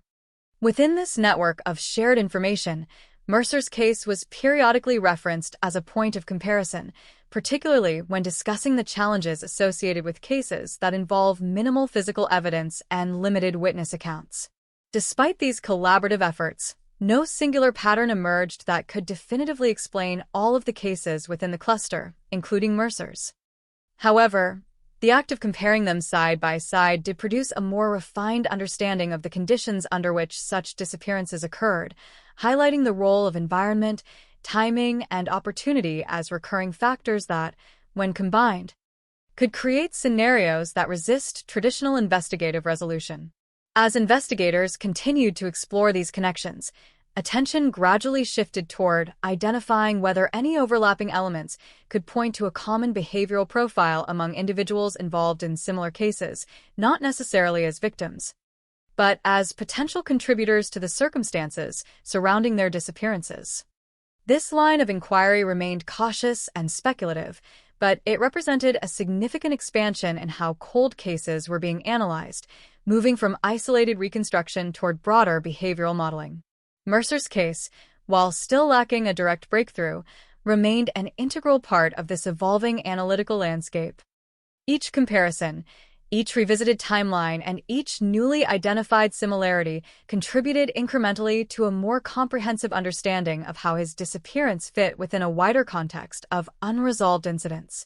And as these layers of analysis continued to build, the investigation began to approach a point where indirect connections, rather than direct evidence, would play a crucial role in narrowing the field of possibilities. It was within this framework of interconnected cases and shared characteristics that the next phase of the investigation would begin to take shape, driven not by a single discovery, but by the gradual alignment of details across multiple files. An alignment that would eventually bring investigators closer to identifying pathways that had remained invisible for decades, and move the Mercer case one step further toward the moment when the long-standing mystery would begin to give way to something far more tangible. The alignment did not produce an immediate answer, but it changed the direction of the search. Because once investigators recognized that Mercer's disappearance shared structural similarities with other unresolved cases, the focus shifted from asking what happened to him alone toward understanding what conditions consistently appeared in cases that never reached closure. And within that shift, new priorities began to emerge, driven by the need to isolate variables that could be compared across multiple incidents. Analysts began constructing layered timelines that incorporated not just Mercer's movements, but those of individuals in comparable cases, mapping them against environmental data, known routes, and points of last contact. These composite timelines allowed investigators to visualize how different disappearances unfolded within similar frameworks, revealing that in several instances, the critical event occurred within a constrained time window, often between the last confirmed sighting and the discovery of an abandoned vehicle or last known location. Mercer's timeline, when placed alongside these others, appeared to follow a similar structure, with a relatively short interval separating his last confirmed presence at the convenience store and the estimated time his vehicle would have reached the turnout. Within that interval, investigators identified a range of possibilities that could explain a sudden deviation from his expected route, including an unscheduled stop, an interaction with another individual, or an external factor that altered his trajectory. To explore these possibilities, investigators revisited the physical layout of the route Mercer would have taken, incorporating updated mapping techniques that accounted for road curvature, elevation changes, and sight lines. These details helped reconstruct how the environment would have appeared to a driver traveling at night, including potential blind spots, areas of reduced visibility, and locations where a vehicle might slow down or pull over without immediate cause. The turnout itself was examined in this context, not just as a static endpoint, but as a feature within a sequence of navigational decisions. At the same time, investigators considered the behavioral implications of Mercer's routine driving habits.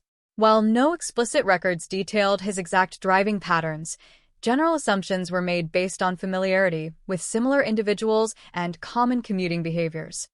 These assumptions suggested that deviations from a known route would likely require a specific reason, whether practical, such as avoiding an obstacle, or situational, such as responding to a perceived need to stop. Despite these considerations, no evidence was found to indicate that Mercer had communicated any intention to alter his plans that evening. No phone calls, no messages, no recorded interactions suggested a deviation that had been planned or anticipated. This absence reinforced the challenge of determining whether the events leading to his disappearance were spontaneous or the result of an interaction that occurred without prior indication. Parallel to these efforts, investigators continued to examine the possibility of environmental or situational triggers that might have influenced Mercer's actions. Factors such as fatigue, distraction, or unexpected visual stimuli were considered as potential contributors to a decision to stop or slow down.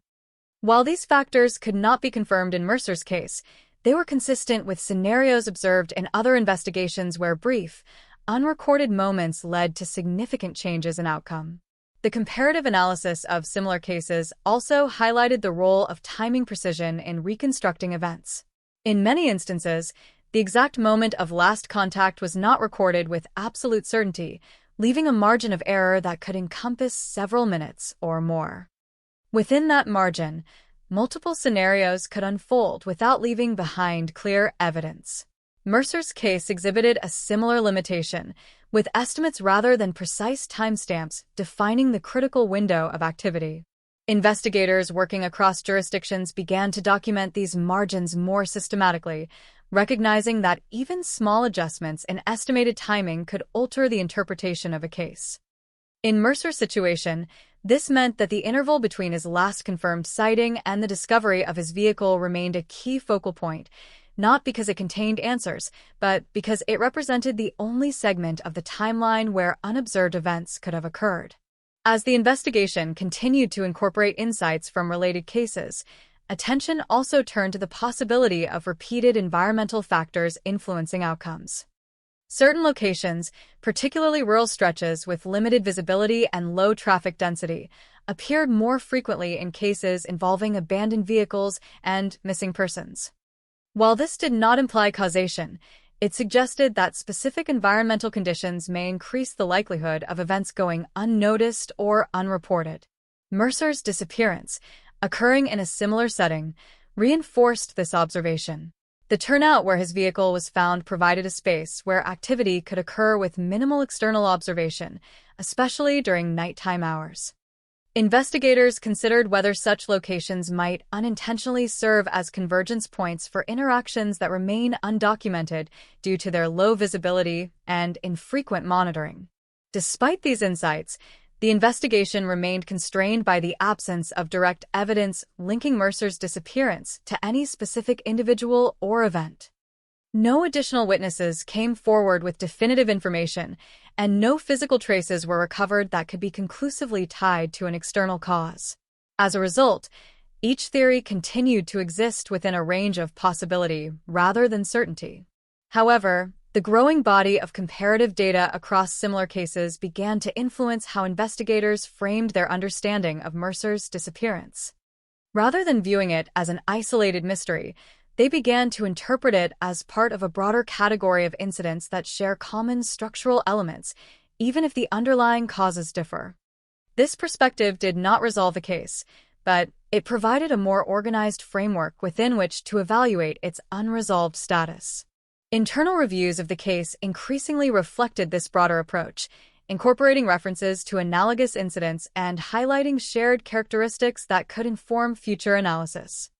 Mercer's file, once examined primarily for its individual details, now also served as a reference point within a wider investigative context, contributing to discussions about patterns, limitations, and the evolving nature of cold case resolution.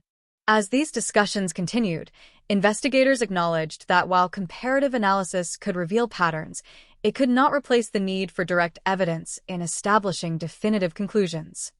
The challenge remained in bridging the gap between observed similarities and verifiable connections, a gap that Mercer's case exemplified in its most persistent form. And yet, within that gap, progress was still being made, not through a single discovery, but through the gradual accumulation of insights that refine the scope of the investigation. Each comparison, each re-examined detail, and each newly identified parallel contributed to a clearer understanding of how Mercer's disappearance fit within a larger investigative landscape. It was within this expanding framework that the investigation began to encounter developments emerging from outside the original scope of the case, developments that involved unrelated findings, newly analyzed data, and advancements in cross-case linkage that would soon introduce elements capable of connecting previously separate lines of inquiry, setting the stage for a shift that would move the Mercer case from a state of comparative analysis toward one where indirect connections would begin to converge, narrowing the field of possibilities and bringing investigators closer to identifying the underlying structure behind a mystery that had remained unresolved for decades. The convergence did not arrive with clarity, but with a tightening of possibilities, as the accumulation of cross-case comparisons, environmental analyses, and reconstructed timelines began to eliminate scenarios that once seemed plausible, and in that gradual narrowing, investigators found themselves focusing less on what could have happened in general, and more on what consistently appeared across cases that resisted resolution, a shift that subtly redirected attention toward a handful of recurring conditions that seemed to precede disappearance without leaving behind definitive traces. Among those conditions, one stood out with increasing frequency: the presence of transitional moments that were never fully documented. In multiple cases similar to Mercer's, the critical event appeared to occur not at a fixed, observable location, but within a movement between locations, a point in time where an individual was no longer in one confirmed position, yet had not been observed arriving at the next. These transitional gaps, often measured in minutes, represented the most vulnerable segments of the timeline, where interactions could occur without immediate detection. Mercer's case fit this structure precisely. His last confirmed sighting placed him at a known location, and the discovery of his vehicle established a later point of reference, but the interval between those two moments remained unaccounted for in terms of direct observation. Within that interval, investigators revisited the possibility that Mercer may have encountered a situation that required him to stop or slow down unexpectedly, whether due to external influence, environmental conditions, or an interaction with another party. To better understand this, analysts revisited the physical characteristics of the route, focusing on how a driver traveling at night would perceive the road leading toward the turnout. Using reconstructed models of lighting conditions, they examined how visibility would change across different segments, particularly in areas where artificial lighting was sparse or absent. These models suggested that certain sections of the route could present limited forward visibility, potentially requiring a driver to adjust speed or attention in response to perceived changes in the environment. Within this context, the turnout itself gained renewed significance. Rather than being viewed solely as the endpoint where Mercer's vehicle was discovered, it was now considered as a location that could be reached naturally as part of a driving sequence, especially if a driver chose to pull over for any reason, whether routine or unexpected. Investigators explored scenarios in which Mercer may have stopped voluntarily, either briefly or for a specific purpose, before the situation evolved in a way that prevented him from continuing. At the same time, attention returned to the interior condition of the vehicle, not for the discovery of new physical evidence, but for a deeper interpretation of its arrangement.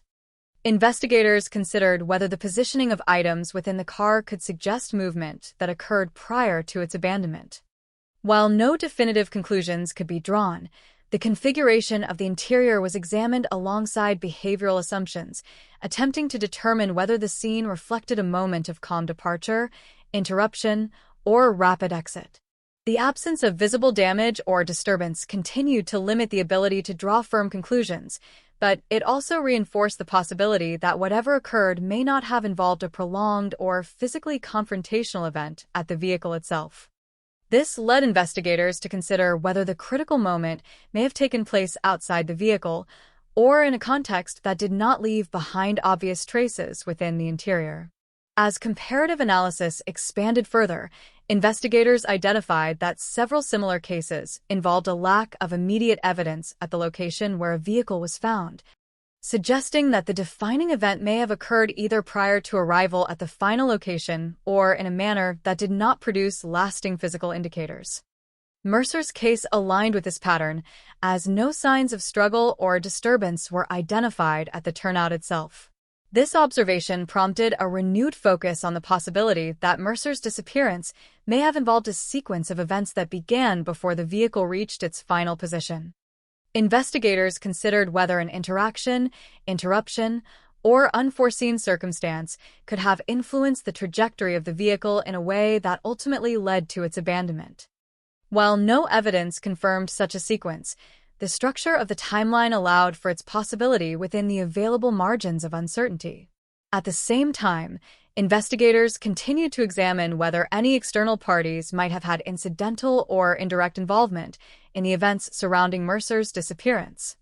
This line of inquiry remained cautious, as no direct connections had been established, but it was informed by patterns observed in other cases where brief, unobserved encounters played a role in the outcome. These scenarios did not require prior association between individuals, only a convergence of timing and location that allowed an interaction to occur without documentation. Despite extensive review, no individual was identified who could be definitively linked to Mercer's disappearance through verifiable evidence. The absence of such a link did not eliminate the possibility of external involvement, but it reinforced the challenge of proving it without physical or testimonial confirmation. As a result, investigators continued to rely on indirect indicators, patterns, and reconstructed models to explore what might have occurred within the constraints of the known timeline. During this phase of the investigation, the role of analytical collaboration became increasingly important. Information sharing between agencies allowed for broader comparisons across cases, and Mercer's file benefited from being part of a larger dataset that was continually being updated and refined. While this did not produce a direct breakthrough, it ensured that the case remained within active analytical consideration, rather than becoming isolated within archival records. As these collaborative efforts progressed, investigators began to notice that cases with similar characteristics often remained unresolved not because of a lack of investigation, but because the available evidence never reached a threshold sufficient to support a definitive conclusion. Mercer's case exemplified this limitation, as each investigative avenue ultimately circled back to the same core issue, a lack of concrete evidence that could anchor a specific explanation to the events of that night. Even so, the process of revisiting and reanalyzing the case continued to refine the understanding of what was known and what remained unknown. Each layer of analysis helped clarify the boundaries of the investigation, distinguishing between confirmed facts, plausible scenarios, and speculative interpretations. This distinction became essential in maintaining analytical rigor while exploring possibilities that could not yet be verified. And within that structured uncertainty, the investigation began to approach a subtle but important threshold where the accumulation of comparative insights, reconstructed timelines, and environmental analyses started to converge toward a more focused set of interpretations. These interpretations did not yet provide answers, but they reduced the range of unknowns, bringing the case incrementally closer to a point where future developments, whether through new evidence, advanced technology, or unforeseen disclosures, could finally intersect with the established framework and begin to transform long-standing questions into something far more definitive, signaling that the path toward resolution, though still incomplete, was no longer entirely out of reach. The investigation moved forward not with a revelation, but with refinement. As each layer of analysis stripped away improbable scenarios and left behind a narrower field of possibilities, and within that narrowing, investigators began to concentrate on the most persistent question that had followed Mercer's case from the beginning, not what could have happened in theory, but what sequence of events could plausibly occur within the constraints of time, location, and lack of evidence. At this stage, the focus sharpened around reconstructing Mercer's final minutes with as much precision as possible, acknowledging that while exact timestamps could not be established, relative timing could still provide structure. By aligning his last confirmed sighting with the estimated travel duration to the turnout, investigators worked to define a corridor of time during which his disappearance must have occurred. Within that corridor, they examined potential decision points, moments where a driver might slow down, stop, or react to something unexpected. This approach led to renewed consideration of the psychological and situational factors that influence driver behavior at night on rural roads. Limited visibility, sparse traffic, and environmental ambiguity can all contribute to heightened attentiveness or hesitation. Investigators explored whether Mercer may have responded to something perceived in the environment, an object, a light, a vehicle, or a roadside condition that prompted him to adjust his driving behavior. While no evidence confirmed such an occurrence, the scenario remained consistent with the conditions of the route and the nature of the location. Simultaneously, the investigation revisited the concept of interaction within transitional spaces. In several comparable cases, analysts had observed that brief encounters, even those lasting only moments, could alter the trajectory of an individual's movements without leaving behind clear documentation. These encounters did not necessarily require prior connection, but rather a convergence of timing and proximity that allowed for an unobserved exchange or interruption. Mercer's case continued to align with this pattern in structure, if not in confirmed detail. The absence of witnesses along this specific segment of road, combined with the limited traffic typical of that area during nighttime hours, created conditions under which a brief interaction could occur without being recorded or reported. Investigators carefully considered this possibility, while acknowledging that no direct evidence had been found to support or confirm it. Attention also returned to the turnout itself, now examined not just as a passive endpoint, but as a potential stage where events may have unfolded. Its accessibility from the main road, combined with its relative isolation from heavily populated areas, made it a location where a vehicle could stop without drawing immediate attention. Investigators analyzed whether the positioning of Mercer's vehicle within the turnout suggested any particular orientation or approach that might provide clues about how it arrived there. Although the available documentation described the vehicle as stationary and intact, the absence of detailed movement traces limited the ability to determine whether it had been parked deliberately or came to rest under other circumstances. This ambiguity remained one of the enduring challenges of the case, as the physical evidence did not clearly distinguish between voluntary stopping and externally influenced stopping. In parallel, investigators continued to evaluate Mercer's known behavior patterns, searching for any indicators that might suggest deviation from routine under specific conditions. While his general profile reflected consistency and predictability, analysts considered whether even individuals with stable routines might respond unpredictably when confronted with unexpected stimuli or situations. This line of reasoning did not imply any particular outcome, but it expanded the range of behavioral possibilities that could be considered within the timeline. As part of the broader comparative analysis, Mercer's case was once again measured against similar disappearances, focusing on shared characteristics such as vehicle abandonment, lack of immediate evidence, and rural location. Analysts noted that in many of these cases, the absence of forensic indicators did not necessarily indicate the absence of events, but rather the absence of conditions that would preserve those events in a recoverable form. This distinction became important in understanding how certain incidents could unfold without leaving behind traces that meet evidentiary standards. Investigators also revisited the role of time decay in cold cases, recognizing that as years pass, the likelihood of recovering new physical evidence diminishes significantly. Environmental exposure, degradation of materials, and changes in the landscape all contribute to the loss of potential evidence over time.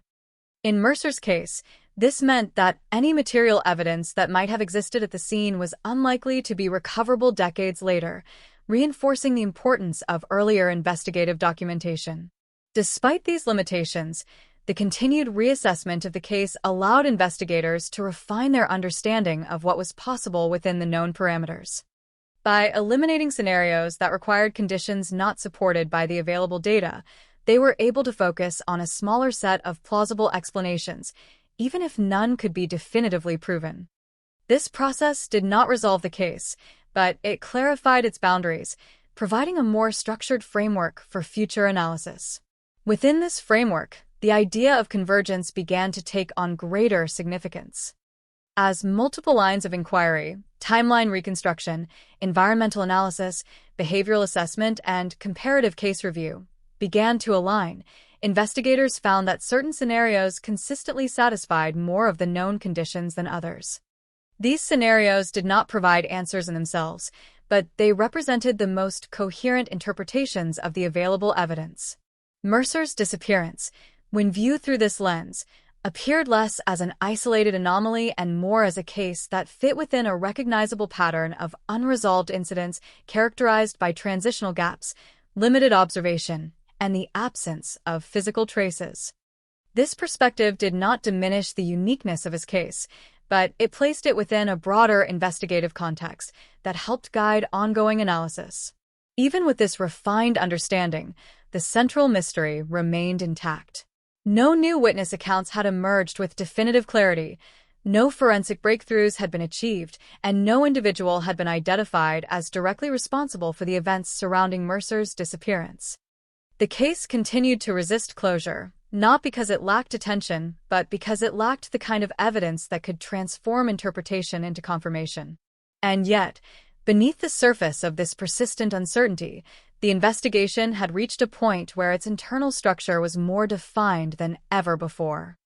The relationships between known facts, inferred possibilities, and comparative patterns had been mapped with increasing precision, creating a framework that, while incomplete, was capable of supporting future developments. It was within this structured yet unresolved state that the investigation approached a critical juncture where the accumulation of indirect insights and cross-case comparisons began to intersect with emerging data from other sources, setting the stage for a development that would introduce new dimensions to the case, challenge long-standing assumptions, and bring investigators closer to identifying pathways that had remained hidden within the margins of uncertainty for decades. The margins of uncertainty began to narrow in ways that were not immediately visible at first.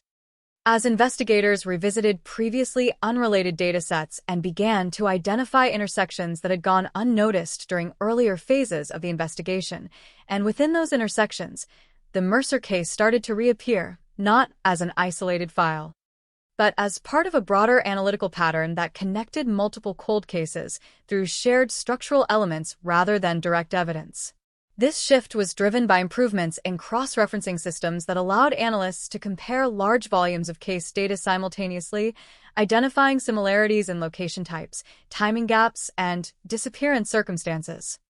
Mercer's case was included in these comparative analyses alongside other rural disappearance cases from the same general timeframe, each characterized by abandoned vehicles and limited forensic findings. While no single case matched Mercer's exactly, the aggregation of similarities across multiple cases created a profile that investigators could use to better understand the conditions under which such incidents tended to occur. Within this profile, Mercer's disappearance stood out for its alignment with a specific subset of cases where the last known activity occurred in a transitional environment, followed by a brief interval of unobserved movement, and then the discovery of a stationary vehicle without clear signs of disturbance. Investigators noted that in several of these cases, the critical event appeared to occur during a narrow time window that was difficult to reconstruct with precision, often due to the lack of continuous surveillance or witness coverage along rural routes. As analysts examined these patterns more closely, they began to consider whether the similarities observed across cases might reflect not a shared cause, but a shared set of conditions that increased the likelihood of certain outcomes. These conditions included low visibility environments, limited traffic density, and segments of road where vehicles could stop or be intercepted without immediate detection. Mercer's case, situated within this context, continued to exhibit these same environmental characteristics. At the same time, investigators revisited the behavioral aspects of Mercer's final known activities, focusing on the consistency of his routine and the absence of indicators suggesting deviation. While this consistency had long been established, its significance became more pronounced when compared to other cases in which individuals with similarly stable routines encountered unexpected events that altered their trajectories.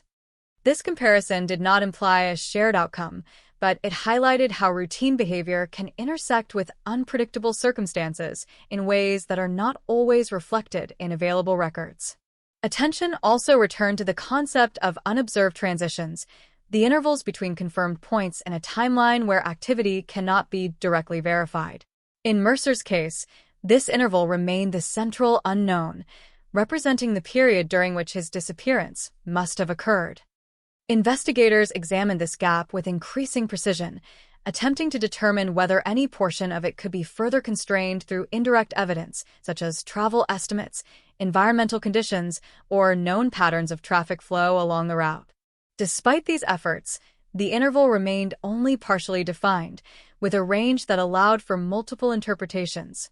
Within that range, investigators continued to evaluate scenarios that could account for the transition from Mercer's last confirmed location to the discovery of his vehicle.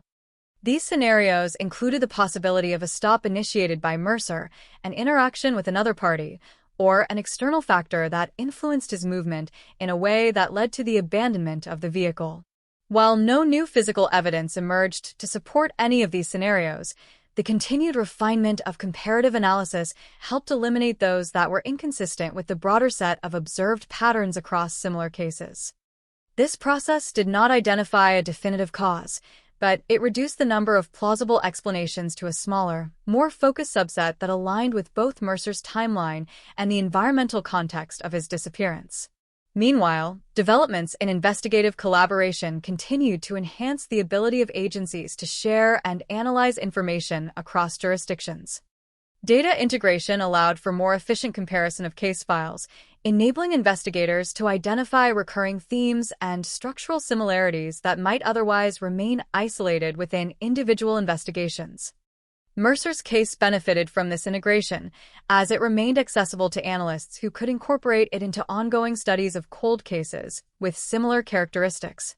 In one such comparative review, investigators observed that cases sharing Mercer's structural profile often lacked immediate resolution due to the absence of a critical piece of evidence that could anchor the timeline to a specific event.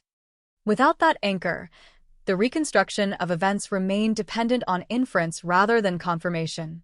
This limitation reinforced the importance of identifying any potential sources of indirect evidence that might help bridge the gap between known points in the timeline.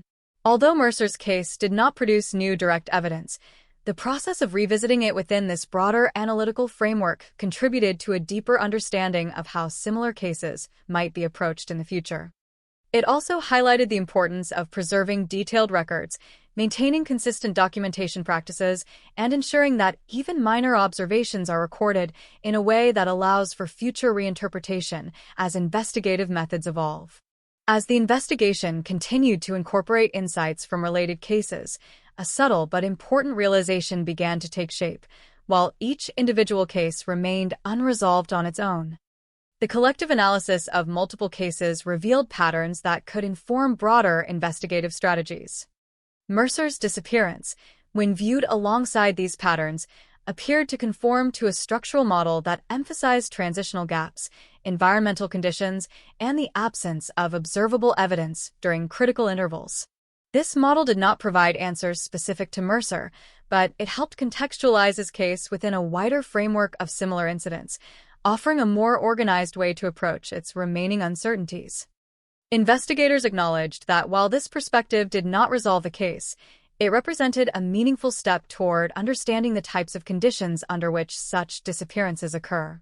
And as this framework continued to evolve, the investigation approached a point where the convergence of comparative analysis, reconstructed timelines, and environmental assessments began to suggest that any future breakthroughs would likely come not from revisiting the same data in isolation, but from the integration of new information that could intersect with the existing structure in unexpected ways, opening the possibility that the long-standing mystery surrounding Daniel Mercer's disappearance was not confined to the past alone, but remained connected to developments still unfolding beyond the original scope of the case, waiting for the moment when a previously unseen link would finally bring clarity to a story that had remained unresolved for decades. The file never truly closes.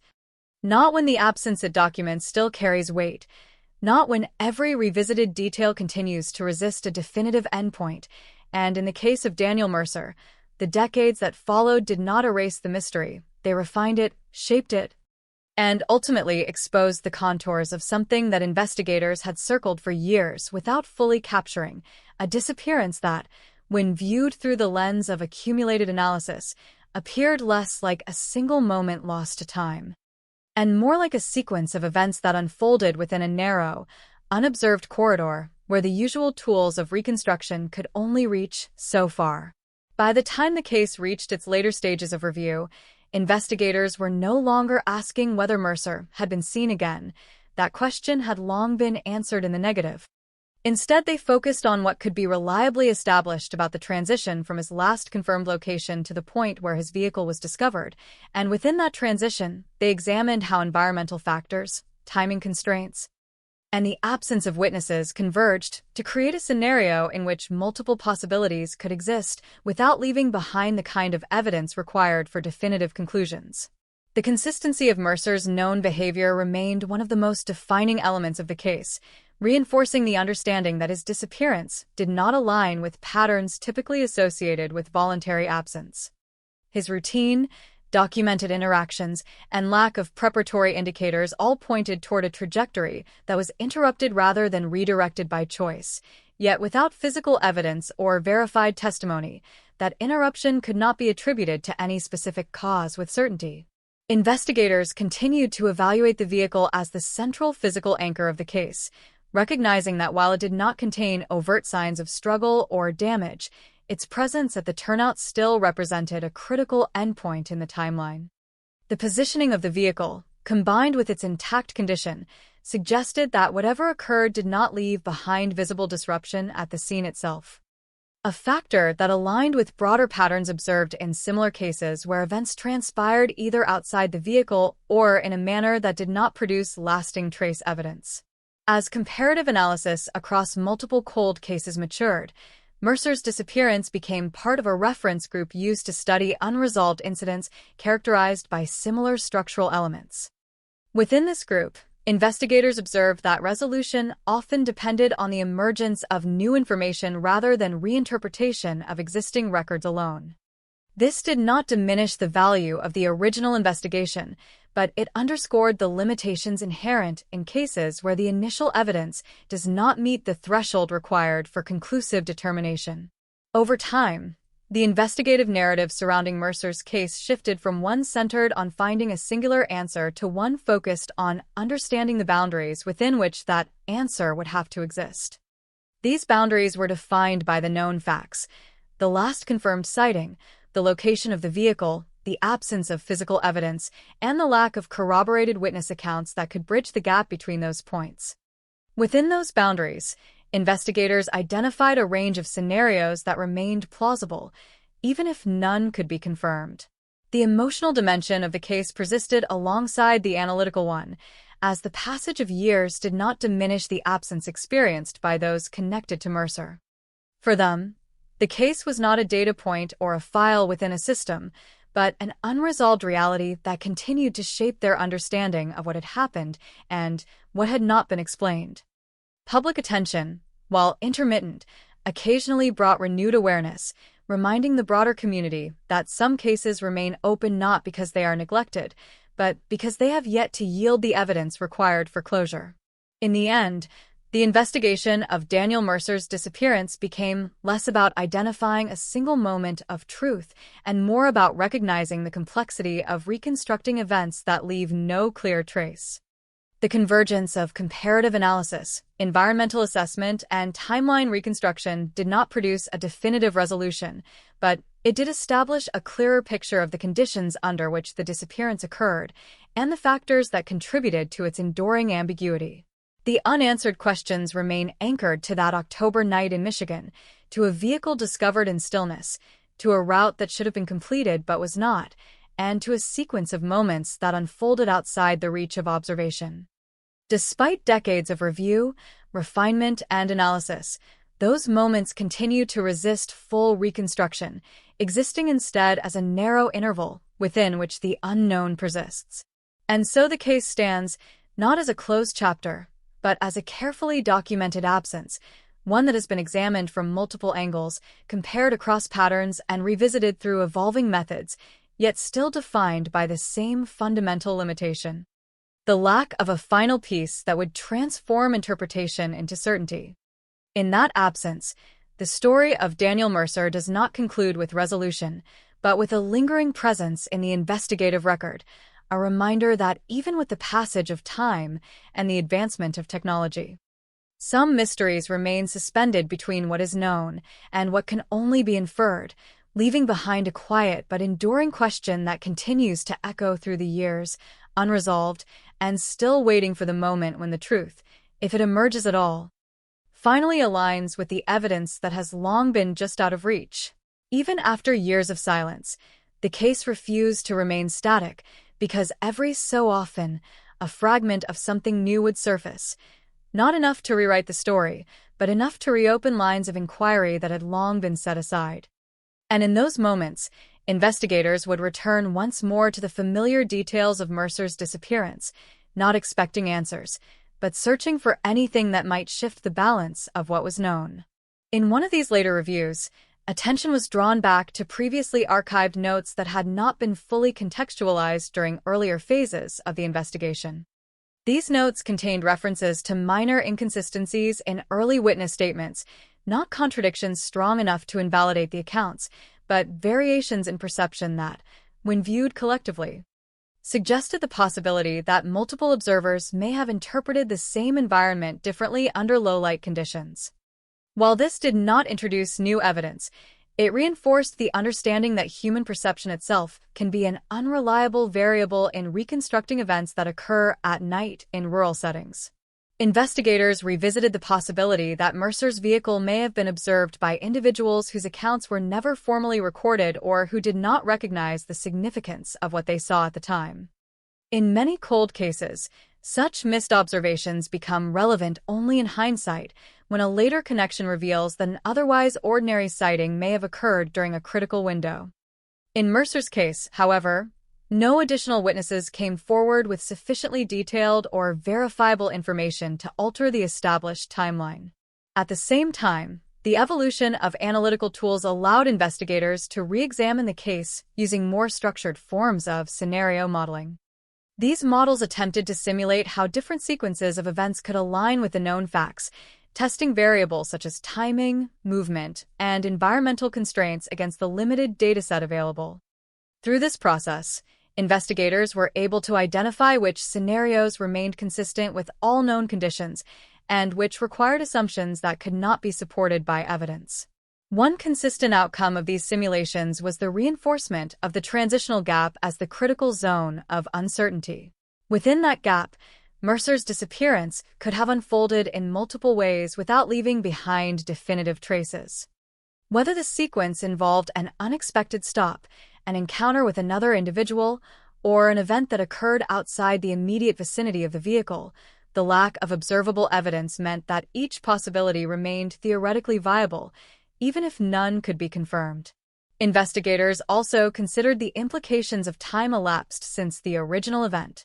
Over the decades, not only had physical evidence degraded or been lost, but the opportunity for contemporaneous witnesses to recall or report relevant information had diminished significantly.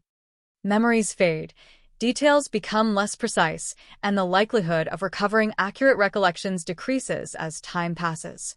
This reality placed greater emphasis on the importance of the documentation that had been preserved from the original investigation, as it remained the primary source of verifiable information. Despite these challenges, the case continued to benefit from periodic re-examination, as each new generation of investigators brought different perspectives and methodologies to the same set of facts. These fresh perspectives did not change the underlying evidence, but they did influence how that evidence was interpreted, often highlighting aspects of the case that had previously been overlooked or underappreciated. In Mercer's case, one such aspect was the interplay between environmental conditions and behavioral response. While the road itself had not changed significantly since the time of the disappearance, advances in understanding how drivers interact with low-visibility environments allowed investigators to better appreciate how subtle cues might influence decisions in real time. This included the possibility that a driver might react to something perceived briefly and imperfectly, leading to a change in behavior that would not necessarily be recorded or witnessed. As these considerations were integrated into the broader analysis, the case continued to resist a singular explanation, but it became increasingly clear that the disappearance was consistent with a set of conditions that have been observed in other unresolved cases. These conditions included limited observation, transitional movement, and the absence of physical evidence that could anchor a specific narrative to the timeline. The continued absence of a definitive resolution did not indicate a lack of effort or attention, but rather reflected the inherent difficulty of reconstructing events that occur outside the range of available documentation. In Mercer's case, every investigative effort had contributed to a more detailed understanding of what could be ruled out, even if what remained could not yet be confirmed. And so the investigation persisted in a state of careful balance, grounded in verified facts while remaining open to possibilities that had not yet been substantiated. The vehicle, the timeline, the location, and the known behavior of Mercer all formed a framework within which the disappearance could be analyzed, but not conclusively explained. In the end, the case stands as a record of both what is known and what remains unknown, a reminder that even with advances in investigative techniques and decades of review, some events remain just beyond the reach of certainty.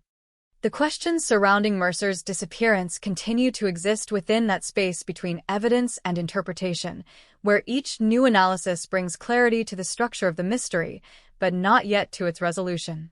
And within that enduring uncertainty lies the final reality of the case, not a conclusion, not a solution, but a carefully constructed understanding of a disappearance that unfolded in a narrow window of time, in a place where visibility was limited and observation was scarce, leaving behind a trail that could be examined, revisited, and analyzed, but never fully completed. And as the case moved further into the realm of historical record, investigators faced a reality that many cold cases eventually reach, the moment where active pursuit yields to structured preservation, where the focus shifts from expecting imminent breakthroughs to ensuring that every fragment of information remains accessible for the possibility of future discovery, because in cases like Mercer's, the passage of time does not close the door. It simply changes the conditions under which that door might one day be opened again. The archive itself became a living resource, continuously re-examined, not because new leads were constantly emerging, but because the context in which those leads were originally evaluated was no longer fixed. What once seemed insignificant could, under a different analytical framework or in light of a newly discovered pattern from an unrelated case, take on renewed importance. Investigators understood this dynamic well, and so the Mercer file was never truly set aside, only placed into a broader system of ongoing reference. Within that system, cross-case comparisons continued to evolve, incorporating not only geographic and temporal similarities, but also behavioral sequences, environmental conditions, and the structure of last known movements. Mercer's disappearance remained consistent with a subset of cases where the final confirmed action occurred during transit, followed by an abrupt loss of observable activity. These cases, while not identical in circumstance, shared a common investigative challenge: the absence of any intermediate point between the last verified sighting and the eventual discovery of an unattended vehicle or location. This absence, often referred to informally among analysts as the missing segment, represented the most critical barrier to resolution. Without it, reconstructing the exact sequence of events required inference rather than confirmation.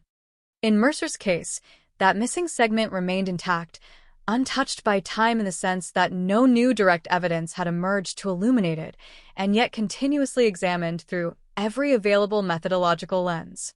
Investigators also revisited the procedural aspects of the original investigation, not to question its integrity, but to understand how limitations of the time may have influenced the scope of data collected. In 1993, certain technologies and analytical approaches that are now standard were either unavailable or in early development, meaning that the initial response to Mercer's disappearance was constrained by the tools and resources of that period. Recognizing this did not diminish the work that was done, but it helped explain why certain types of data were not captured in a way that could be fully utilized by later analyses. Despite these constraints, the original investigation had established a foundation that proved essential for all subsequent reviews. The documentation of timelines, witness statements, vehicle location, and environmental observations provided a consistent baseline against which new interpretations could be measured. Without that baseline, later efforts to reanalyze the case would have lacked the structure necessary to maintain coherence across multiple investigative phases. As time continued to pass, the case also became part of broader discussions within investigative circles about the nature of unresolved disappearances and the conditions under which they occur. Mercer's case, in particular, was often referenced as an example of a scenario where all available evidence points to a narrow range of possibilities, yet none can be definitively proven. In this sense, the case served not only as an unresolved mystery, but as a study in the limits of reconstruction when direct evidence is absent. In reviewing these broader implications, investigators acknowledged that some cases may never reach full resolution not because they are unsolvable in principle, but because the evidence required to solve them no longer exists within reach. Environmental degradation, loss of records, and the passage of witnesses all contribute to this reality, creating a situation where the available information defines the boundaries of what can be concluded, regardless of how advanced analytical techniques become. Mercer's disappearance remains within those boundaries, defined by what is known, constrained by what is not, and continuously revisited through the lens of evolving investigative understanding. Each review adds clarity to the structure of the case, even if it does not change the outcome, reinforcing the timeline, confirming the conditions, and narrowing the range of plausible interpretations without arriving at a single, definitive explanation. And so the investigation continues in a different form, not as an active search for a missing person, but as an ongoing effort to preserve, analyze, and reinterpret the available evidence in the hope that one day, a new piece of information, whether from an unrelated case, a newly uncovered record, or an unexpected witness account, will intersect with the established framework in a way that transforms inference into confirmation. Until that moment arrives, the case of Daniel Mercer remains suspended in its unresolved state, neither closed nor forgotten, but maintained within the collective memory of those who have studied it.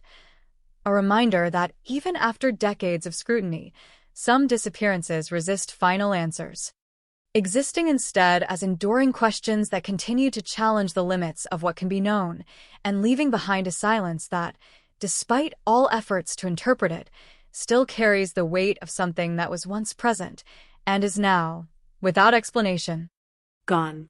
And in the quiet aftermath of years that blurred into one another, the Mercer case settled into a paradox that investigators have come to recognize in long-standing cold files. The more thoroughly it is examined, the more defined its edges become.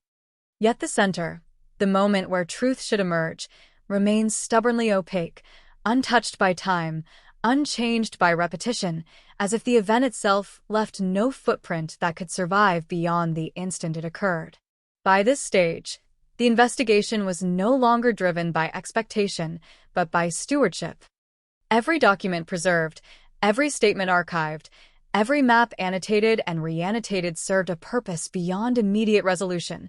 It ensured that if the missing segment of Mercer's final hours were ever illuminated, the groundwork would already exist to interpret it without delay. The case had become a framework waiting for activation, a structure complete in its outline but incomplete in its conclusion.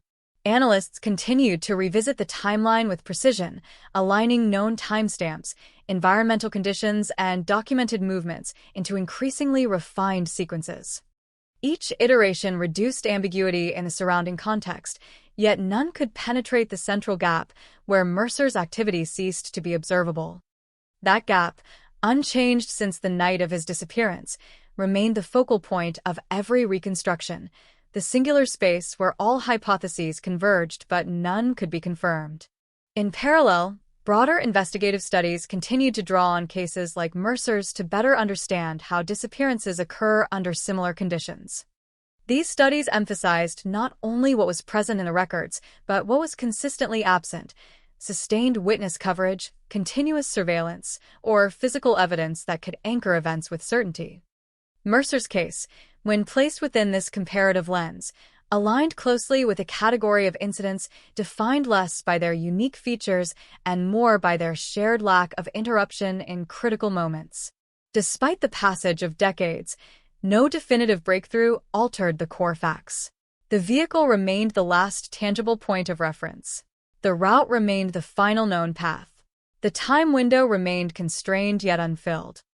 And Mercer himself remained absent from the record beyond that final verified moment, his trajectory ending not with closure, but with a discontinuity that resisted reconstruction. What changed over time was not the evidence, but the understanding of how such cases are approached. Investigators grew more aware of the limitations inherent in retrospective analysis, particularly when dealing with events that leave minimal physical trace.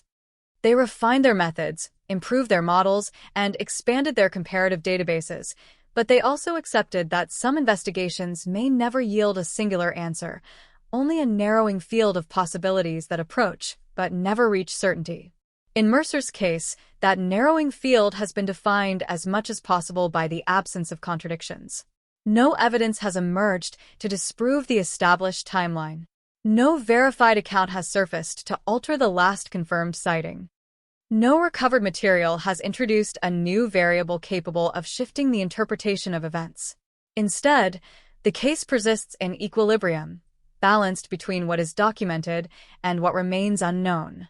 And within that balance lies the enduring nature of the mystery. It is not sustained by speculation, but by the integrity of the evidence itself, which, while consistent, is incomplete. Each review reinforces the same conclusion, that Mercer's disappearance occurred within a brief, unobserved interval, under conditions that did not produce recoverable traces, leaving behind a record that is precise in its boundaries, but silent within its core. For those who continue to study the case, the absence of resolution does not diminish its significance. On the contrary, it defines it.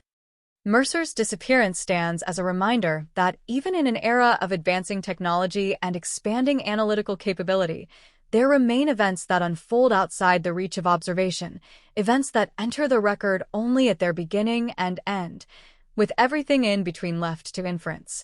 And so the case endures, not as a story with a known ending, but as an open interval in time, preserved in documentation, examined through evolving perspectives, and revisited whenever new methods allow old data to be seen in a different light.